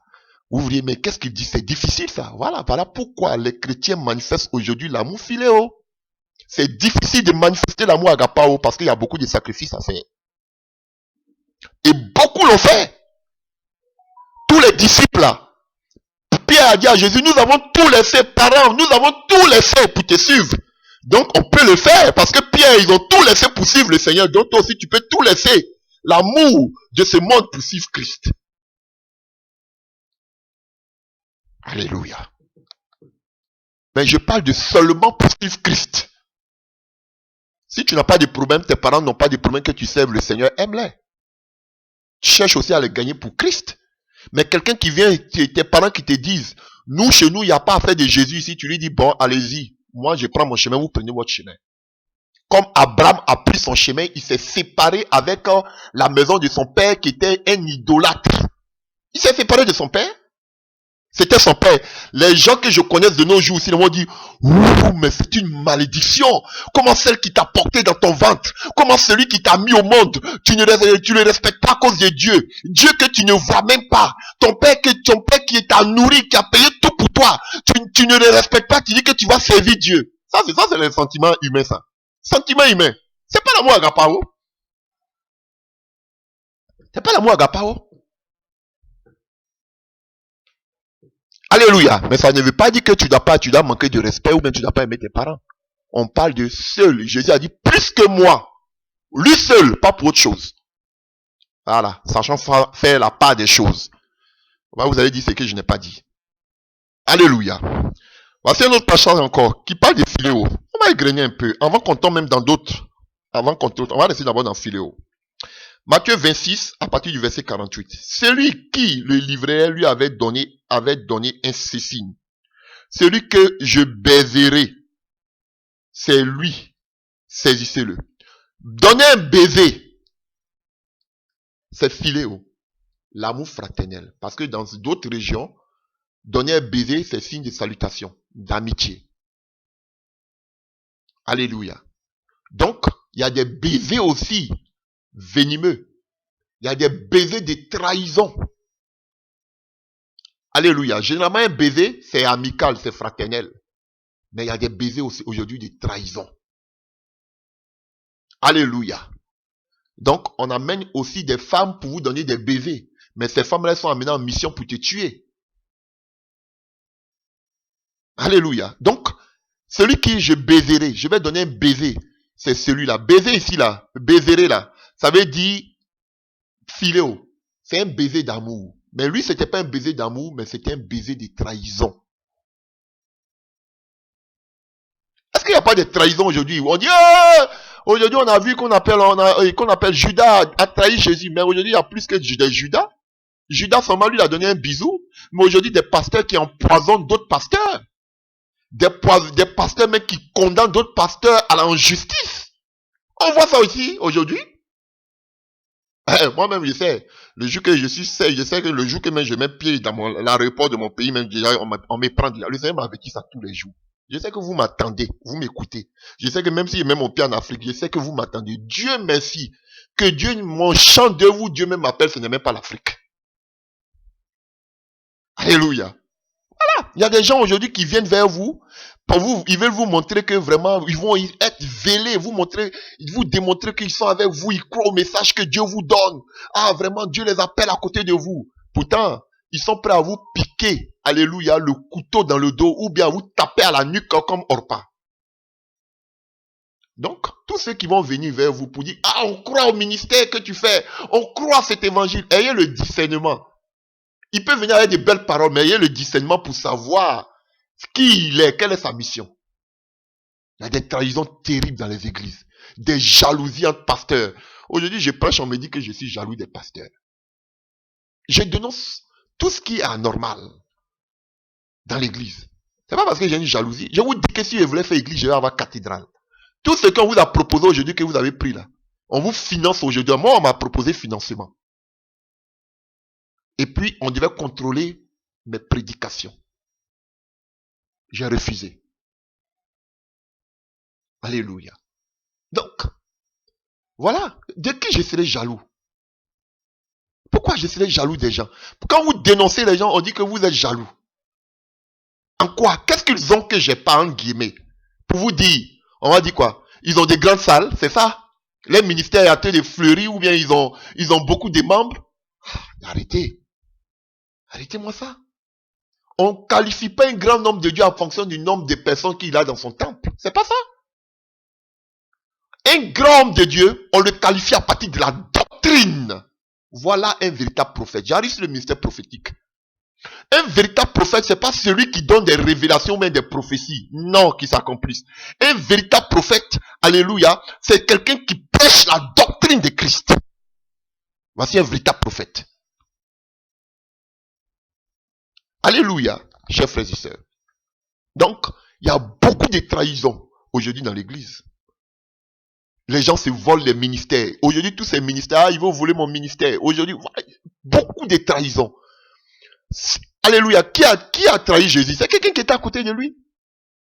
Alléluia. Beaucoup de pasteurs, de véritables serviteurs de Dieu ont été trahis même par les propres personnes, leurs propres amis, leurs propres collègues. D'autres ont été empoisonnés. Combien on a beaucoup de témoignages ici. Combien de personnes ont été empoisonnées dans l'église? Mais ça fait mal. L'église où tu veux avoir ta paix, c'est là qu'on t'empoisonne. Des BV de trahison aujourd'hui dans l'église. Aujourd'hui, il y a d'autres mecs qui ont peur d'inviter d'autres personnes dans les églises. Parce que dès qu'il a fini de prêcher, il prend certaines personnes, il quitte l'église. Des trahisons dans l'église aujourd'hui. Des BV de Judas aujourd'hui au milieu de vous, de l'église. Vous lisez toujours l'histoire de Judas, mais il y a plus que des Judas dans l'église aujourd'hui. Et tout ça, c'est pas l'amour agapao. Un signe pour reconnaître les Judas. Les Judas ne sont jamais seuls. Judas était à côté de Jésus, mais Judas avait un autre groupe. Pendant qu'il était avec Jésus, il était aussi dans le groupe des pharisiens. Le Judas, il est à côté. Il mange avec toi, comme dit David. Celui avec qui je suis en train de partager mon pain. C'est celui qui se tourne contre moi. Bien vrai qu'il était avec toi, mais il était avec ceux aussi qui étaient contre toi. Vous voyez, les Judas, les buts, ils ont toujours un groupe. L'un groupe le suivait et puis il dit, celui que je vais baiser là, c'est lui. Des gens qui sont contre toi, ça va être de telles personnes, il est avec toi, et il avait de telles personnes qui sont tes ennemis. Donc, il va avec eux, il donne de tes renseignements chez eux, et il prend là-bas, et puis toi, il te dit pas. Il n'est pas venu dire à Jésus qu'il était en contact avec les pharisiens. Non. Mais il était dans le cœur de Christ. C'est lui-même qui avait une responsabilité pour vous dire qu'il était important dans l'église. Ne faites pas attention aux païens qui sortent. Les plus dangereux sont ceux-mêmes qui sont qu'on appelle, dans le cercle même des serviteurs de Dieu. C'est les plus dangereux, les plus vipères. Je vous dis la vérité. Dieu, le Seigneur, dans sa grâce, me montrait dans une vision, dans un songe. Quelqu'un que j'ai mis à côté de moi. Je dis, reste à côté de moi. Mais, c'est la personne même qui allait me mettre même en contact même avec des faux pasteurs. Ah oui, chers frères et sœurs. Faisons beaucoup attention. Faisons même, Judas était dans le sein même, il était au milieu, il était à côté de Jésus, celui qui gardait toute la caisse. Faites beaucoup attention, jeunes serviteurs. Faites beaucoup attention.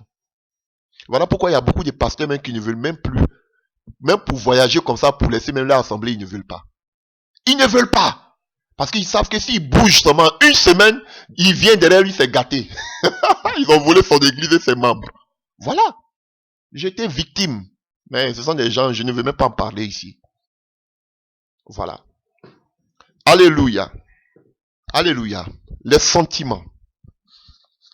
Les sentiments et la préférence. Et on voit ça dans le livre de Jean 11. Les sœurs envoyaient dire, à partir du verset 3, au Seigneur, a dit à Jésus, Seigneur, voici celui que tu aimes. Philéo est malade. Il s'agit de Lazare. Vous voyez? On ne peut pas dire simplement que Lazare est malade, mais on dit celui que tu aimes. Pour mettre la différence entre lui et les... Jésus avait ses disciples, hein, mais on dit que parmi tous ceux-là, c'est lui-là que tu aimes. Lui-là que tu aimes. Alléluia. Mais ici, c'est l'amour philéo. Il disait de façon amicale. Alléluia. Mais regardez la suite. Les sentiments. Les sentiments tuent. Les sentiments tuent. Alléluia. Et on nous dit que quoi? Jésus-Christ a commencé à pleurer. Jean 11, verset 36. Et que dit les Juifs? Parce qu'ils ont vu les larmes de Jésus couler. Ils disent quoi? Oh, le pauvre Jésus. Vous voyez comme il aimait Lazare. Comme il aimait. Il aimait ici encore ses philéos. Les sentiments. Les sentiments tuent aujourd'hui l'église. Alléluia. Jésus est tenté de pleurer à cause de leur incrédulité. Et ils disent non, Jésus pleure parce qu'il aime. Il aime. Il a les sentiments. C'est un humain. Il a fait de chair et de sang. Donc il a les sentiments. Et regarde comme il me dit, il aime Lazare jusqu'il pleure. Voilà. Les sentiments aujourd'hui dans l'église. Les sentiments aujourd'hui dans l'église. Aujourd'hui, l'église, ce n'est pas l'amour agapao, hein. C'est les sentiments. Mais pourquoi tu es dur comme ça? Alléluia. Je ne parle pas d'être dur pour se venger ou bien pour avoir la haine. Non. Mais on parle de la parole. Parler, dire la vérité biblique. Alléluia. Tu n'as pas d'amour. Tu ne descends pas d'une femme ou bien d'un homme. Tu ne vois pas comment la personne est en train de souffrir. Ça va au point de compassion. Alléluia. Mais, alléluia. Et tu vois pas que la personne est en train de pleurer? Quel que soit ce que la personne a fait. Mais, vous voyez, voici les sentiments comme ça dans l'église. Aujourd'hui, quelqu'un agit mal. Quelqu'un, même un pasteur qui vit dans l'homosexualité. On va dénoncer, on va dire, mais vous n'avez pas de cœur. C'est un humain, il peut se tromper. On sait. Mais c'est quelque chose qui est mauvais qu'on doit dénoncer pour ne plus que ces genres de choses se fassent. Mais à côté, on prend le frère pour dire, ah, tu as fait une erreur, il faut laisser ça. Parce que si on ne fait pas comme ça aussi, là, les gens ne vont pas prendre conscience. C'est pas une bonne image pour l'église. Alléluia.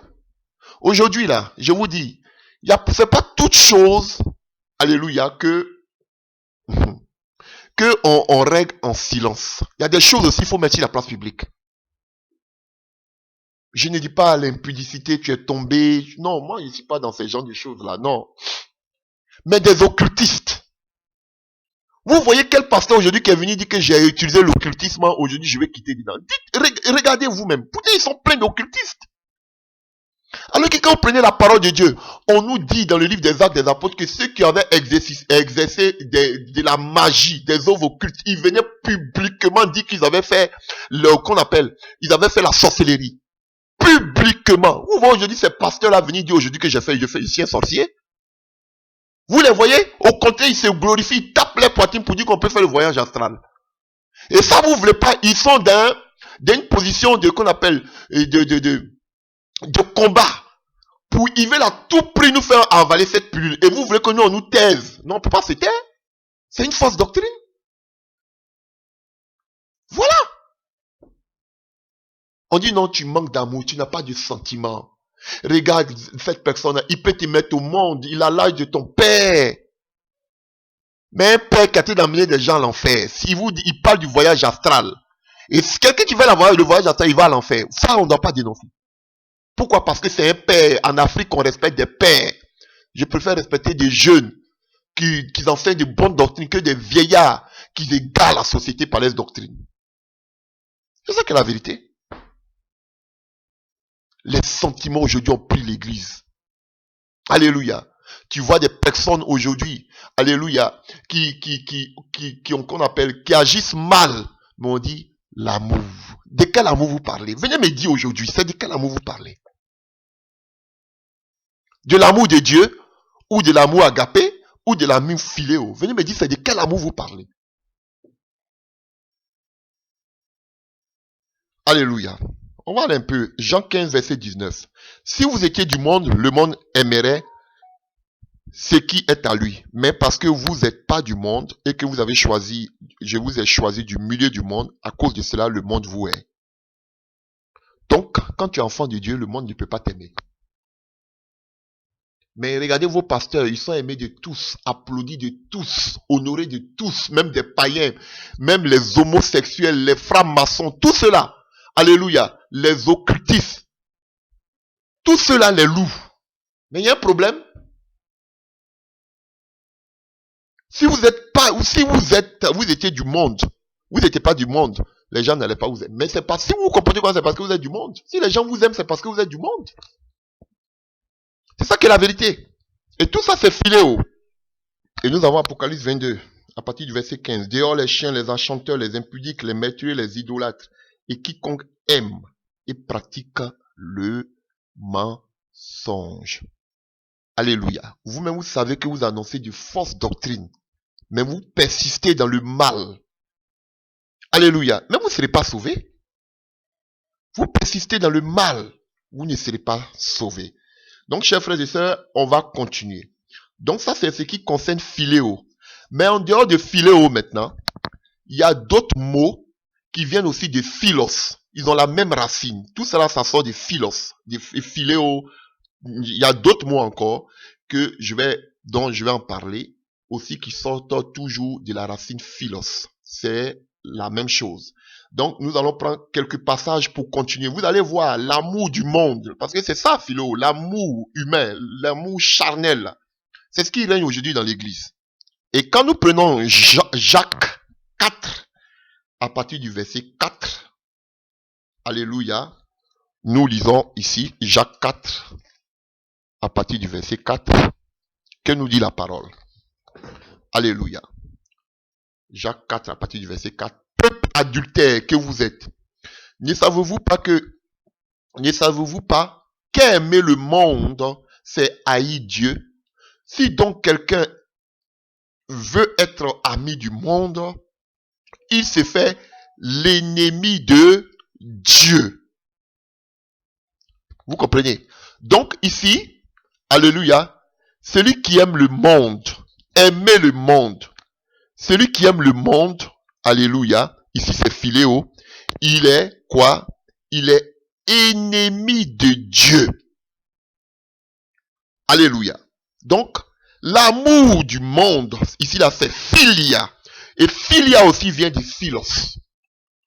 Vous voyez, par la prononciation, philéo, philia. Donc, philia, l'amour du monde. Alléluia. Chers frères et sœurs. Donc, on nous dit, il commence ici par adultère. Parce que le fait que, alléluia, on va le voir tout à l'heure avec des passages, hein. L'amour du monde, alléluia, on parle de l'adultère spirituelle. Vous voyez? C'est une rupture de l'engagement avec Dieu pour se lier à un autre Dieu. Ton Dieu, alléluia, tu laisses ton Dieu et tu vas t'attacher à un autre Dieu, c'est-à-dire le Dieu de ce monde. Alléluia. Donc, ça devient de l'adultère. Et beaucoup aujourd'hui vivent dans l'adultère. Ils ont laissé le Dieu véritable pour vivre selon le monde. Alors, et quand on parle du monde, on va lire quelques passages.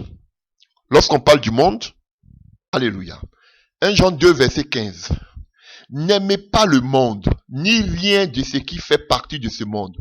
Si quelqu'un aime le monde, écoutez bien, l'amour pour le Père n'est pas en lui. Donc ça veut dire que tu n'as pas l'amour agapao. Quelqu'un qui aime les choses de ce monde, il n'a pas l'amour agapao. Vous avez compris? C'est pas moi qui ai dit, hein? C'est Jean qui le dit. Lui qui parle de l'amour. Aimer le monde ici, là, c'est philia. Alléluia. Donc, l'amour du Père n'est pas en toi. Tu aimes le monde. Frère, tu n'aimes pas Dieu. C'est ça qui est la vérité. Tu aimes les choses du monde, tu n'aimes pas Dieu. C'est clair. Alors, pour parler un peu du monde, prenons Romains 12, à partir du verset 2. Ne vous laissez pas modeler par le monde actuel, mais laissez-vous transformer par le renouvellement de vos pensées, pour pouvoir discerner la volonté de Dieu, ce qui est bon et ce qui lui plaît et ce qui est parfait. Pourquoi la pensée? Parce que, alléluia, c'est par l'intelligence que depuis toute transformation profonde, alléluia, et nous devons avoir le discernement pour savoir ce qu'est la volonté de Dieu. Alléluia, quelle est notre responsabilité vis-à-vis de Dieu. Alléluia, chers frères et sœurs. Et il nous dit ici que nous ne devons pas nous laisser modeler, changer par le monde actuel. Alléluia. Donc, en tant qu'enfant de Dieu, nous devons vivre une vie consacrée qui s'appuie sur l'œuvre de Dieu. Alléluia. Et de refuser la conformité à la façon de penser et de vivre de ce monde. Voilà, chers frères et sœurs. Mais beaucoup aujourd'hui sont modélés par le système mondain. Les programmes sont mondains. Les prédications sont mondaines. Leurs organisations sont mondaines. Tout ce qu'ils font, c'est mondain. Sans l'Esprit de Dieu. Sans chercher à plaire à Dieu. Voilà, chers frères et sœurs. Ils s'actualisent à partir du monde. Ils avancent à partir du système mondain.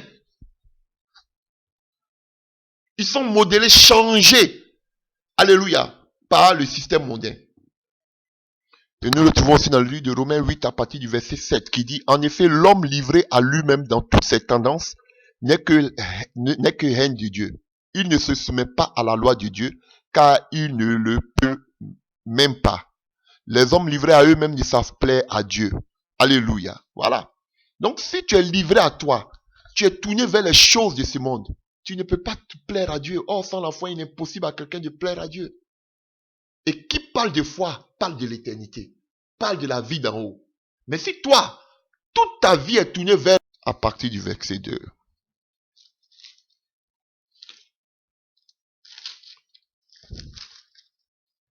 Ok, nous lisons. De toute votre pensée, tendez plutôt vers les réalités d'en haut, et non vers celles qui appartiennent à la terre, car vous êtes morts de votre vie, vous êtes morts et votre vie est cachée avec le Christ en Dieu, le jour où le Christ apparaîtra, lui qui est votre vie. Alors vous paraîtrez vous aussi avec lui en partageant sa gloire. Donc notre gloire là, ce n'est pas sur la terre. Notre gloire, ce sera au ciel, mais qui va être inaugurée avec la venue de Christ. Ah, voilà, c'est à partir de là que nous aurons la gloire. Lorsque le Seigneur va revenir, apparaîtra. Alléluia. C'est à partir de là qu'on aura la gloire, pas la gloire de ce monde, pas ici. Et il le dit, quand tu es chrétien, quand tu es enfant de Dieu, alléluia, tu es quoi? Tu tends vers les réalités d'en haut et non celles qui appartiennent à la terre. Voilà la vérité. D'autres me disent, non, mais vous ne vivez pas au ciel, vous êtes sur la terre. Mais nous sommes étrangers sur la terre et voyageurs.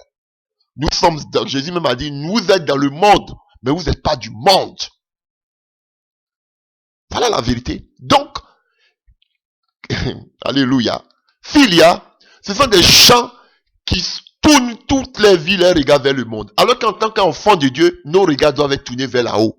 On attend le maître qui revient, nous allons monter, nous allons recevoir la gloire. C'est pas la gloire de ce monde.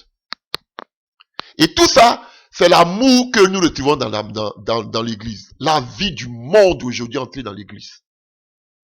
C'est pas l'amour agapao. Parce que quand tu as l'amour agapao, tu regardes vers là-haut, vers Christ. Mais si ton amour filia pense au bas, la vie du bas de ce monde. Alors que Pierre dit que nous sommes étrangers et voyageurs sur la terre.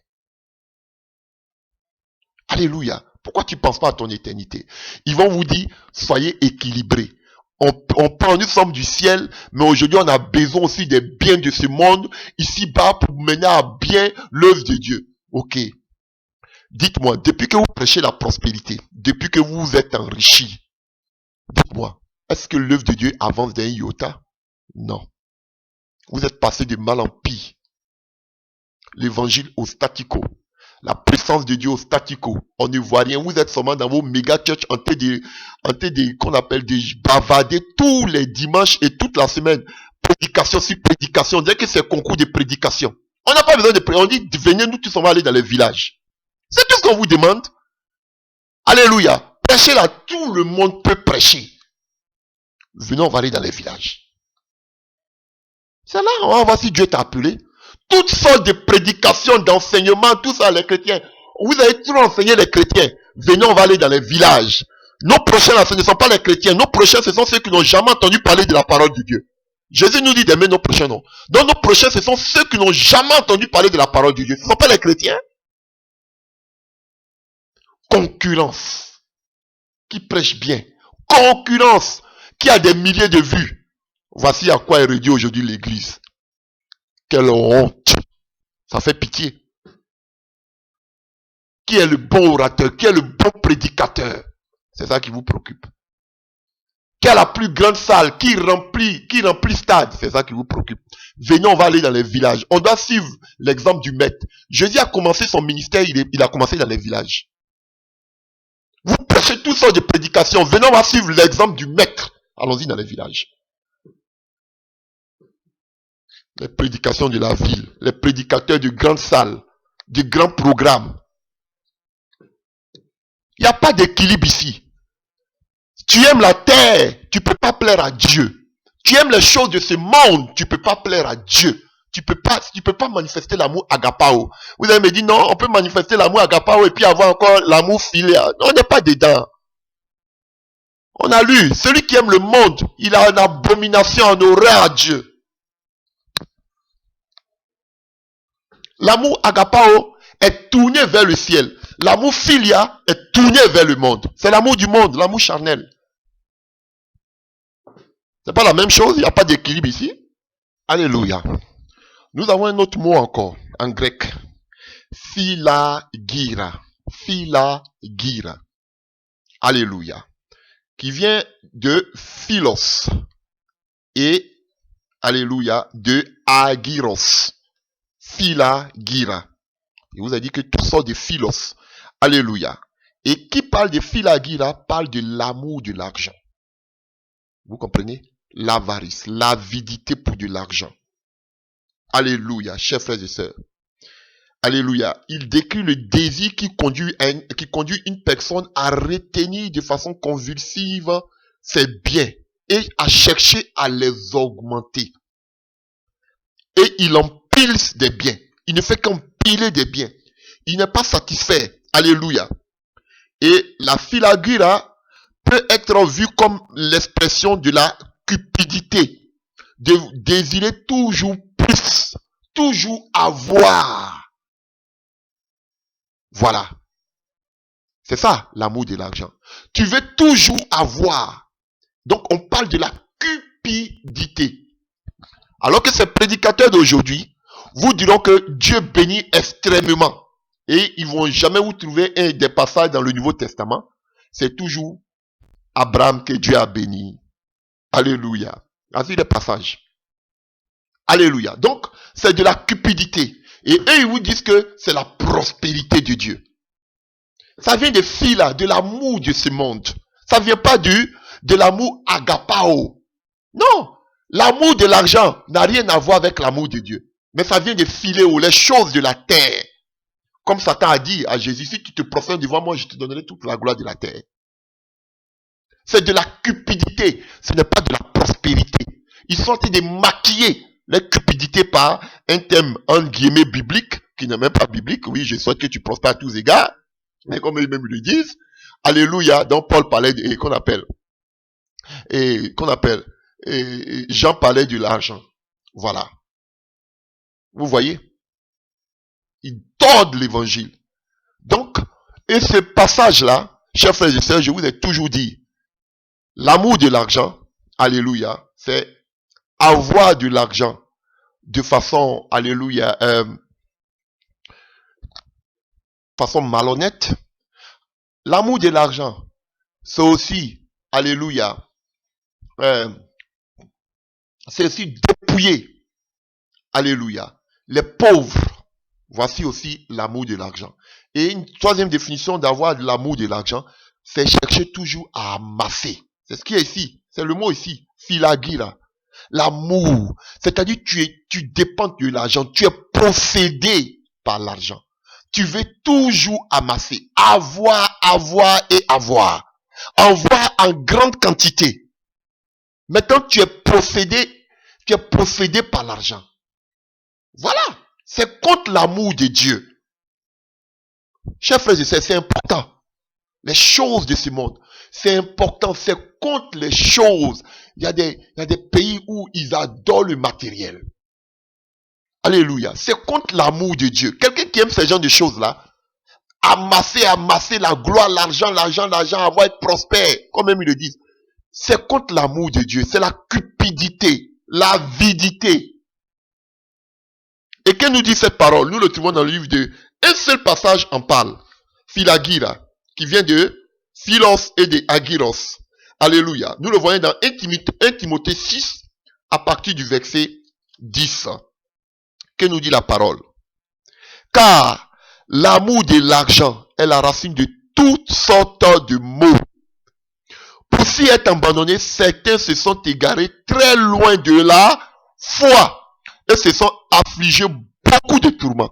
Donc tu peux pas aimer l'argent, à chercher à amasser beaucoup d'argent et tu vas dire qu'encore tu es dans la foi. Ou bien vous faites de Paul un menteur. Vous qui parlez de prospérité, de réussite, de gloire et consort, et de recevoir, et qu'on appelle, vous voulez pas que je dise son nom, mais c'est ça, c'est la vérité. Recevez l'onction de la richesse. Voilà. Paul dit tu peux pas parler de richesse et dire que tu es dans la foi. Parce que la foi nous attire vers là-haut. Vers là-haut. C'est comme ça on va vous attraper. Vous êtes des faux prédicateurs. Et ils vont vous dire qu'ils prêchent la sanctification. Ils vont vous dire qu'ils prêchent aussi la richesse, la gloire. Il faut faire l'équilibre. Il n'y a pas d'équilibre dedans. Vous avez tellement fait l'équilibre maintenant que vous êtes allé donner des thèmes de prédication, la sanctifinance. On même les finances au même pied d'égalité que la richesse, que les finances. Mais c'est un blasphème, c'est une abomination. Alléluia. Tu aimes l'argent. Ils vont vous dire qu'ils n'aiment pas l'argent. Mais le fait que tu cherches à amasser beaucoup, tu aimes l'argent. Et ils ont camouflé leur avidité, leur cupidité par quoi? La prospérité. Dieu élève, Dieu bénit. Montrez-moi une seule personne qui a été élevée, dans l'évangile, parce que je ne parle pas de l'Ancien Testament, dans l'évangile, seulement une seule personne qui a été élevée financièrement. Une seule personne. Le seul dans le Nouveau Testament passe, c'est Joseph d'Arimathée. Il n'était même pas dans le secte de Jésus. C'était un pharisien qui s'était converti. Il était déjà riche avant de se convertir à Christ. Mais dans le secte de Jésus, on ne voit pas des riches. Ça vaut pas la peine de jacasser, de tergiverser. Prouvez-moi ça dans l'évangile. C'est tout ce que je vous demande. Ne venez pas faire toutes sortes de prédications, des thèmes. Je dis, prouvez-moi ça par l'évangile. Pas par la loi. Ou même avant la loi. Par l'évangile, prouvez-moi ça. Et puis je vais vous suivre. Serviteur de mammon. C'est pas l'amour de l'argent qui pèse dans l'église. On dit que si tu es pauvre, tu es maudit. Mais quand tu es riche, Dieu est avec toi. Des gens qui sont même pas nés de nouveau, ils ont des bénédictions charnelles, on dit, ah, Dieu l'a béni. Mais si c'était, pour la bénédiction, elle était matérielle, mais c'est que tous les musulmans là sont plus bénis que nous, parce qu'ils sont les plus riches, mais ils ne connaissent pas Jésus. Les francs-maçons là sont les plus riches, mais ils ne connaissent pas Jésus. Si pour vous la bénédiction, c'est le matériel, c'est que nous sommes les derniers de la classe. Je suis riche dans le ciel. Voilà la vérité. Et je ne m'en dis pas mon pain. Je travaille à la sueur de mon front pour pouvoir subvenir à mes besoins. Voilà. Faites-le. Faites-le. On a un deuxième mot. On a un autre mot encore, et grec. C'est philaotos. Philaotos. Alléluia. Qui vient de philéo, aimer, et de aotos, qui veut dire soi-même. Donc, s'aimer soi-même. Voici encore un autre mot. Alléluia. C'est-à-dire l'amour de soi-même. Alléluia. Aimer sa personne. Alléluia. Il est égoïste parce qu'il s'aime lui-même. Alléluia. Il se surestime. La surestimation de soi le pousse à être égoïste. Il ne pense qu'à lui. Alléluia, chers frères et sœurs. Et, alléluia, je cherche le mot, hein. Il aime tellement sa vie qu'il essaie de préserver sa vie par toutes sortes de moyens injustes. Alléluia. Il y a des gens comme ça. Ils s'aiment. Ils aiment leur personnalité. L'amour de soi-même. C'est ça, philaotos. S'aimer soi-même. Et on trouve ce passage-là dans le livre de 2 Timothée 3, à partir du verset 2. 2 Timothée 3, à partir du verset 2. Sache bien que dans la période finale de l'histoire, les temps seront difficiles. Les hommes seront égoïstes, avides d'argent, vantards, prétentieux. Ils parleront de Dieu d'une manière injuste, injurieuse. Alléluia. Alléluia. Donc ici, où vous voyez, il y aura des temps difficiles, les hommes seront égoïstes. Quand on lit ce passage-là, les gens pensent qu'on fait allusion aux païens, aux non-convertis. Non, on parle de ceux qui se disent chrétiens. Ils seront cruels, amis de l'argent. Donc ici, on parle d'abord de l'égoïsme. Donc l'égoïsme, c'est l'égoïsme qui est la clé de tout ce qui découle. Le premier mot ici, c'est l'égoïsme. Tellement qu'ils aimeront leurs intérêts personnels, qu'ils seront amis de l'argent, ainsi de suite. Donc, le premier mot ici, c'est égoïste. L'égoïsme.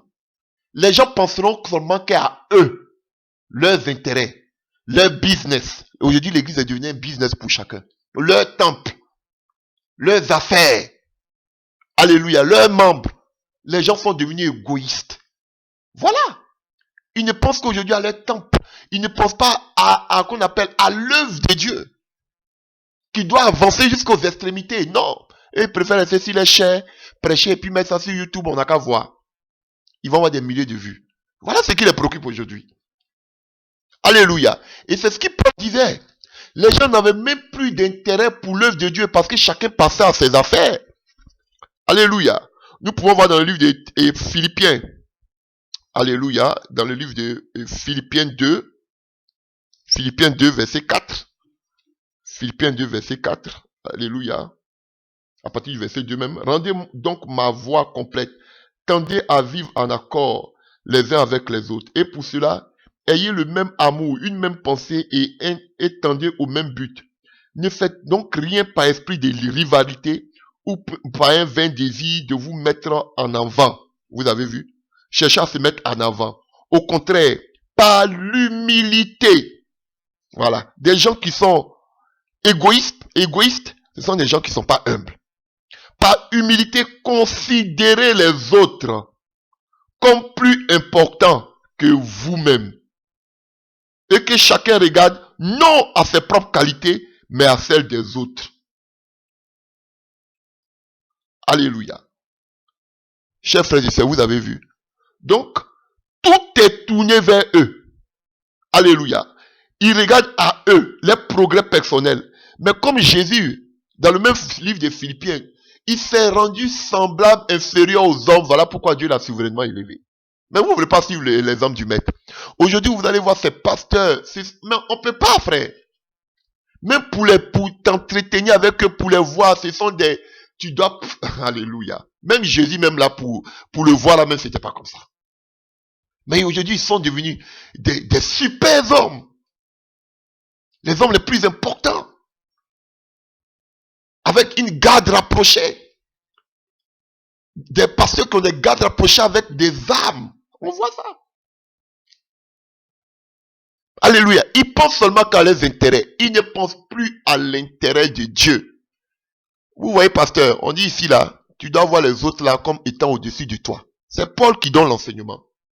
Mais eux, ce sont des bishops, des archibishops, des révérends.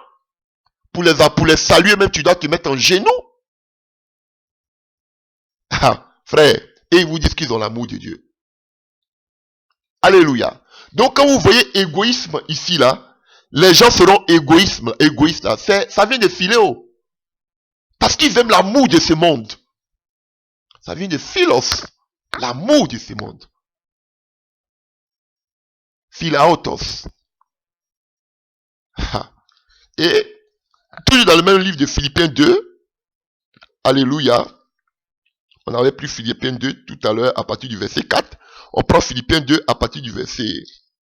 Alléluia. Philippiens 2 à partir du verset 21. À partir du verset 21. Que dit Paul encore ici? Car tous s'intéressent qu'à leur... À partir du verset 20 pour mieux comprendre. Alléluia. L'envoi de Timothée et d'Épaphrodite. Verset 19. J'espère en comptant sur le Seigneur Jésus vous envoyer bientôt Timothée pour être moi-même encouragé par les nouvelles qu'il me donnera de vous. Il n'y a personne ici en dehors de lui pour partager mes sentiments et se soucier sincèrement de ce qui vous concerne. Car tous ne s'intéressent qu'à leurs propres affaires et non à la cause de Jésus-Christ. Vous avez compris ce que Paul dit? Chacun fait son business. Pourtant, il parle des chrétiens, hein? Mais chacun passait à ses affaires, comme ces pasteurs, ces révérends d'aujourd'hui. Et ici, là, c'est mon mangement. Ici, là, c'est mon terrain. Ici, là, tu n'as pas le droit. Ici, là, c'est mon compartiment. Ici, là, c'est mon église. Alléluia. Ici, c'est mes affaires, c'est mon business. Frère, aujourd'hui, les gens parlent en termes de business. Ils vous disent que c'est affaire de Dieu, mais c'est pas affaire de Dieu. C'est pas une affaire de Jésus, comme Paul le dit. Chacun pense à ses affaires. Mais personne ne parle à la cause du Seigneur, la cause des âmes qui souffrent, qui meurent. C'est pas le problème. Depuis, on a été de crier à l'église dans les villages. Vous voyez qu'ils bougent. S'ils ont trop fait là, c'est construire des bâtiments en plein capital. C'est tout ce qu'ils peuvent faire. Construire des bâtiments. Parce que pour tous se résumer à leurs bâtiments. Mon église, mes membres, qu'on appelle mes prédications, mes abonnés. Voici à quoi se résume aujourd'hui leur business. Pour être payé. C'est tout. Pour être payé, c'est tout. Moi, je vous dis, hein, tout ce que je prêche, vous voyez peut-être des publications. Je n'ai jamais reçu un euro de YouTube. Hein. Jamais. Alléluia. C'était pour sécuriser seulement que mes prédications. Quand j'ai dit, je vais, qu'on appelle, quand j'ai dit que j'allais, comment vous dites ça, comment vous appelez ces thèmes-là, monétiser ma page, les gens ont vu, oh, d'autres ont fait des prédications, voilà, il est devenu pour l'argent, non. Mais je vous dis jusqu'à preuve du contraire, je n'ai jamais reçu un euro de YouTube, je n'ai jamais reçu un euro de qu'on appelle, de Facebook. Ils sont là et puis ce sont eux-mêmes qui vont me convertir. Ça. Demandez-leur. Je n'ai jamais encore reçu un euro d'eux. Alléluia. Je prêche l'évangile. Je prêche l'évangile. Alléluia. Si c'est ce que j'ai dit, je mens. Eux-mêmes, ils sont là. Et puis, ils vont écouter. Si c'est ce que j'ai dit, je mens. Je n'ai jamais reçu un euro d'eux. Alléluia. Donc, vous voyez, chers frères et sœurs, ils n'avaient pas la cause de Jésus. Pourtant, ils parlent des chrétiens. Mais chacun faisait ses affaires. Le seul qui était fidèle à Paul, c'était Timothée. Combien de Timothée aujourd'hui nous avons? Tu prends quelqu'un, mais tu le mets à côté de toi. Lui, il a été de voir comment même il va te faire même le coup pour prendre les armes pour partir. Donc aujourd'hui, c'est une affaire de business. Les programmes, les invitations, tout ça, c'est une affaire de gros sous. De programmes, tout ça, c'est une affaire de gros sous. C'est ça, l'égoïsme. Quand vous lisez, ah, vous avez vu, dans les derniers temps, on dit que les gens seront égoïstes. Les gens, on parle égoïsme là. Frère, c'est philaotos. Ça vient de philéo. Et alléluia, et de autos. C'est-à-dire, s'aimer soi-même. Tellement que les gens vont s'aimer eux-mêmes. Ils sont prêts à tout mettre un système autour d'eux. Alléluia. De publicité, regardez là aujourd'hui sur Internet. Simple mettre une prédication, ils vont mettre leurs photos. Photoshop. Ils sont bien habillés. Là, comme des anges. Vous voyez? Les personnalités. Leur identité. Tout est tourné autour d'eux. Vous voyez? Des faux prophètes. Et chaque mois que Dieu fait, et Dieu doit les révéler le mois qui vient. Il va leur donner les révélations sur le mois qui vient. C'est de la divination. C'est pas Dieu qui va te dire que chaque mois, voici ce qui va se passer. Toi, tu es comment? Vous voyez, ils sont obligés d'inventer des choses. Ah, pour le mois de septembre, voilà ce qui va se passer. Pour le mois d'octobre, voici ce qui va se passer. Ça, c'est de la divination. Donc, toi, Dieu, chaque fois, oh Seigneur, je t'appelle, viens me révéler ce qui va se passer dans le mois de septembre.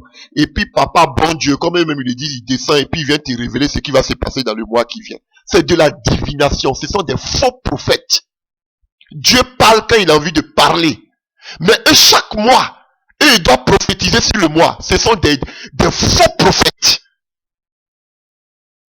Donc, et si, donc toi, dans tes visions, dans tes prophéties, dans tes révélations, là, Dieu n'a jamais sauté un mois. Chaque mois, il doit te dire quelque chose. Vous voyez, voici des faux prophètes. C'est de la divination. Je vous ai dit que ce sont des faux.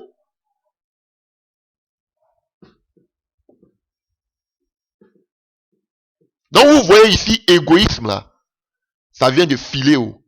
L'amour du monde. Tellement que les gens vont aimer l'amour du monde. Qu'ils vont commencer à soigner les personnalités. La manière de parler. La manière de se vêtir. La manière de se présenter. La manière d'organiser. Tout est soigné. Tout ça, tout autour de leur personnalité. L'amour de soi. Ils s'aiment eux-mêmes. Tout est tourné vers eux. Des publicités, regardez-les. Sur les réseaux sociaux. Quand tu les vois même, tu dis, ça là même c'est petit frère de Jésus. Ils sont propres. Alléluia. Tu vas pas avoir des mots déplacés. Non. Tout est bien agencé. Tout tourne autour de les personnes. C'est ça. C'est l'amour du monde. C'est pas l'amour agapao, hein. On a été de voir, on est dans Philéo. C'est pas l'amour agapao. Ça se trouve dans l'église. Alléluia. Et quand nous restons toujours, alléluia, dans 2 Timothée 3, verset 2, on nous dit que les hommes seront égoïstes, avides d'argent ou amis d'argent. Là encore, c'est un autre mot qui vient de philos. C'est philagyros. Tout ça, c'est l'amour. Philagyros. Alléluia. De philos, de philéo, qui est l'amour, et de gyros. Alléluia. Qui veut parler de épris d'argent. Les gens qui sont avides d'argent. Alléluia. Avides d'argent, c'est ce qu'il s'avait dit ici. Épris d'argent, avides d'argent. Vous le voyez ici. On le voit ici dans le livre de Luc 16, à partir du verset 14. Luc 16, à partir du verset 14. Et tout ça, ça vient de philéo. Ah, vous allez voir s'ils aiment Dieu. Alléluia. Luc 16, à partir du verset 14. C'est parce qu'il vous prêche, ça vient de philéo, de l'amour du monde. Philéo, c'est l'amour du monde. Agapao, c'est l'amour de Dieu. Alléluia. Luc 16, à partir du verset 14. On dit quoi? Verset 13. Aucun serviteur ne peut être en même temps au service de 2 maîtres. En effet, ou bien il détestera l'un et aimera l'autre, ou bien il sera dévoué au premier et méprisera le second. Alléluia. Donc vous avez vu, Jésus dit que vous ne pouvez pas servir au même temps Dieu et l'argent. Vous avez compris ce que Jésus dit. Il aimera un, il détestera l'un et il aimera l'autre. C'est-à-dire, soit tu aimes Dieu, soit tu aimes l'argent. Soit tu es pour l'amour agapao, ou mais soit tu es pour l'amour philéo. Alléluia. En entendant toutes ces recommandations, les pharisiens qui étaient très attachés à l'argent se moquaient de Jésus. Donc ceux qui prêchent la prospérité, ils ne sont pas les premiers. Ils ont eu des pères qui étaient les pharisiens qui aimaient de l'argent. On dit donc commencé à se moquer de Jésus. Comme beaucoup aujourd'hui se moquent de Jésus. Et pour camoufler, ils disent que c'est l'équilibre. On peut servir Dieu, craindre Dieu, puis être riche. Avoir beaucoup de richesses. Mais ils vont vous dire qu'eux, ils n'aiment pas l'argent. Non, mais Dieu les bénit quand même, mais ils n'aiment pas l'argent. Ah, mon Dieu. Alléluia. Donc, vous voyez, chers frères et sœurs, et le contraire de philagiros, c'est aphilagouros. Désintéressé par l'argent. Alléluia. Désintéressé par l'amour de l'argent. Alléluia. Vous voyez ça dans 1 Timothée 3, verset 3 qui dit, il faut qu'il ne soit ni adonné au vin, ni violent. On parle de celui qui veut être pasteur. Alléluia. Berger. Il ne faut qu'il ne soit ni adonné au vin, ni violent, mais indulgent, pacifique, désintéressé à l'argent. Vous voyez? Donc, quelqu'un qui veut servir Dieu, être un berger, il doit être désintéressé par l'argent. 1 Timothée 3, verset 3. Ils vont dire que oui, pour être pasteur, alléluia, pour être serviteur, qu'on appelle, pour être berger, alléluia, ou ancien, tu dois être mari d'une seule femme. Ça, ils savent dire ça. Mais désintéressé par l'argent là, désintéressé là, on parle de désintéressé de l'argent. C'est le contraire de agiros. Donc, un véritable pasteur ne doit pas aimer de l'argent. Tu aimes de l'argent, tu n'es pas digne d'être un pasteur. C'est ça qui est la vérité. Donc, il y a beaucoup de commandants dans mes sous-disciplines. Alléluia. Et on voit aussi dans le livre de Hébreux 13 à partir du verset 5. Ne vous livrez pas à l'amour de l'argent. Aphilagouros. Contentez-vous de ce que vous avez. Car Dieu lui-même a dit, je ne te délaisserai point et je ne t'abandonnerai point. Mais pourquoi ces pasteurs-là ne se contentent pas de ce qu'ils ont? C'est écrit ici, hein? C'est le contraire de aguros. Voilà. Donc si ton pasteur, il aime l'argent, faut dire, voici ce qui est écrit ici. Un pasteur ne doit pas, celui qui aspire à la charge d'évêque, il ne doit pas aimer de l'argent. Alléluia.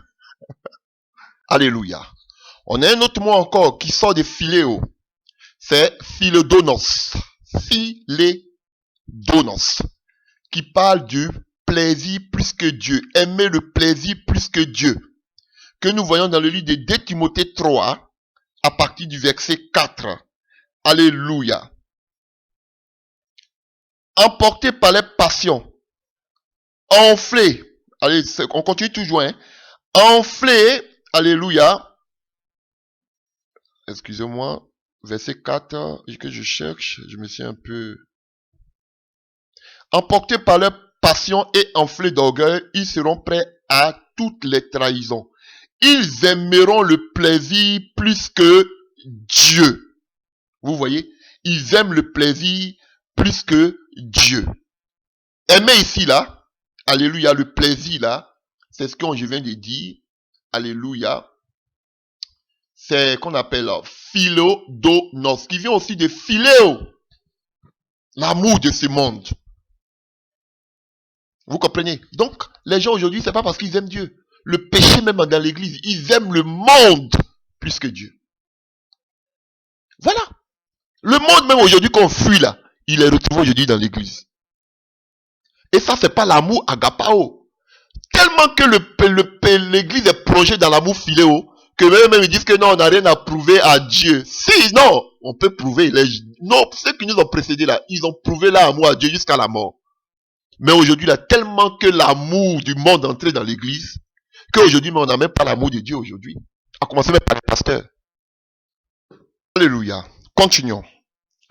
Nous avons un autre mot encore. On va finir 2 mots. Je vais continuer un autre thème encore que Dieu me met à cœur. J'ai encore 2 thèmes concernant ce thème-là que Dieu me met à cœur. On va aller en profondeur. Alléluia. Donc, on a un autre mot encore qui sort de philéo, de l'amour de ce monde, l'amour charnel. Alléluia. C'est philoneikaia. Philoneikia. Philoneikia. Alléluia. Que nous trouvons dans le livre de Luc 22 à partir du verset 24. Philoneikia. Luc 22 à partir du verset 24. Alléluia. Les disciples eurent une vive discussion. Il s'agissait de savoir lequel d'entre eux devait être considéré comme le plus grand. Discussion que vous voyez ici là, c'est ça qui est philoneikia. Alléluia. Discussion, argument, tout ce que vous voulez, vous pouvez, les choses. Une grande discussion. Alléluia. Et quel était le but? Quel était, qu'on appelle la cause de la discussion? C'était qui sera le plus grand? Voilà, aujourd'hui. C'est qu'on vit aujourd'hui dans l'église. Qui est le plus grand pasteur? Qui est le plus grand prédicateur? Qui a la plus grande église? Qui a le plus grand nombre de fidèles et de membres? Qui a le plus grand nombre d'annexes? Qui a bâti plus d'églises? Qui donne plus d'offrandes? Qui fait plus de grandes croisades? Voilà. La concurrence, la grandeur, c'est entré dans l'église. C'est dans l'église ou bien c'est faux? Voilà, chers frères et sœurs. Une discussion, une grande discussion. Ça vient de philéo, de l'amour du monde. Donc, de telles choses comme ça là, frère, c'est dans l'église. Et vous me dites que ces gens, ils ont l'amour agapao. Ils n'ont pas l'amour agapao. Ils n'ont pas Dieu. Ils ont l'amour du monde qu'ils ont amené dans le monde et ils sont dans l'église et ils sont en train de camoufler pour montrer que non, c'est l'amour de Dieu. Ce n'est pas l'amour de Dieu. Un indice qui prouve l'amour de Dieu, c'est de prêcher la vérité jusqu'à souffrir pour la vérité, jusqu'à vivre le martyre. Ah. Ils n'ont pas l'amour de Dieu. Je suis en train d'égrener tout ce qui se passe dans vos églises. Qui est le plus grand?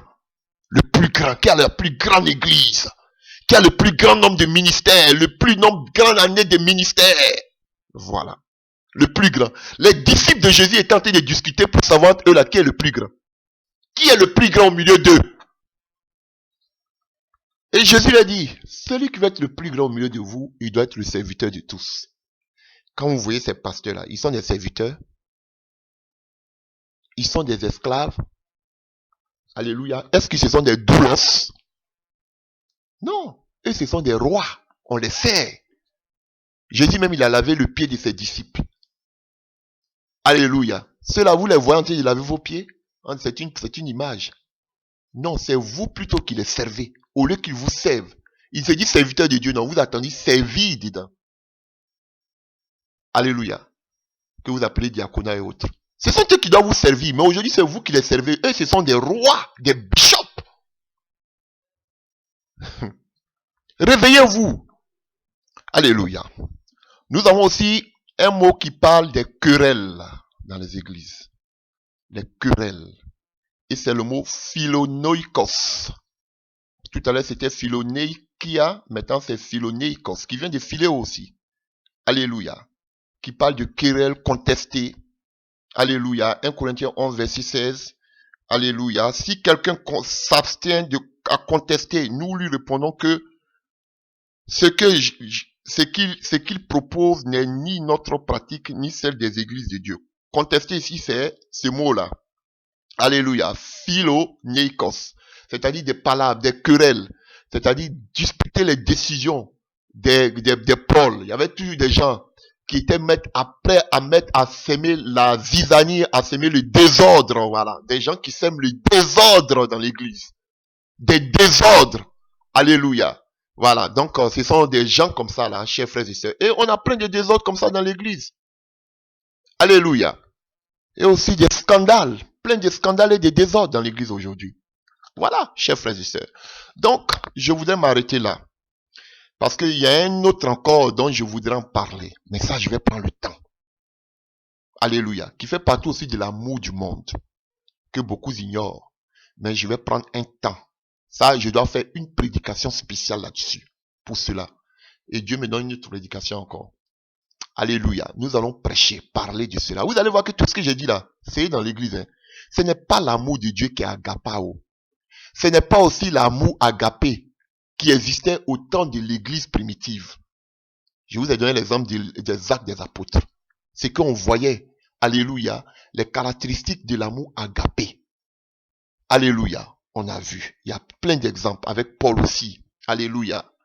Et aujourd'hui, je viens de vous parler, de décortiquer un peu ce que c'est que l'amour philéo, qui est l'amour charnel, l'amour du monde. Et c'est cet amour du monde-là qui a été transféré aujourd'hui dans l'église. Les gens, parce que vous voyez dans la Bible, vous voyez amour, amour dont vous prenez. Mais quand on va dans le grec, l'amour a plusieurs significations. Et là, les écailles tombent de vos yeux. Alléluia. Et je suis en train de vous montrer que l'amour agapé, c'est un amour sans intérêt. Il n'y a pas d'intérêt. Tu sais Dieu parce que tu l'aimes. C'est tout.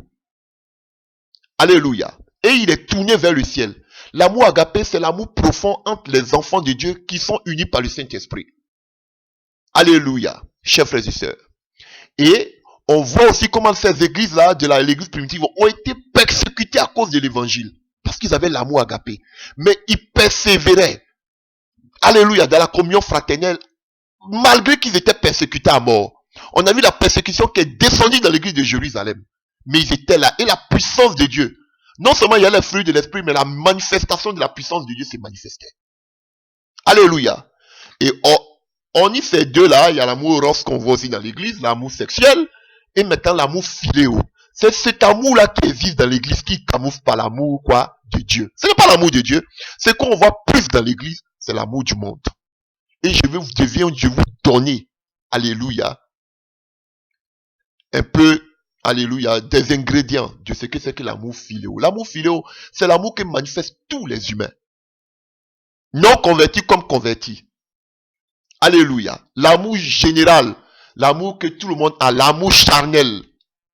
Voilà, c'est les sentiments. Voilà ce qui aujourd'hui agit dans l'église. Et si tu es dans cet amour-là, mais tu ne peux pas plaire à Dieu. Église, vous ne pouvez pas plaire à Dieu si vous êtes dans cet amour philéo. On doit aimer Dieu sans raison. Un amour désintéressé. Alléluia.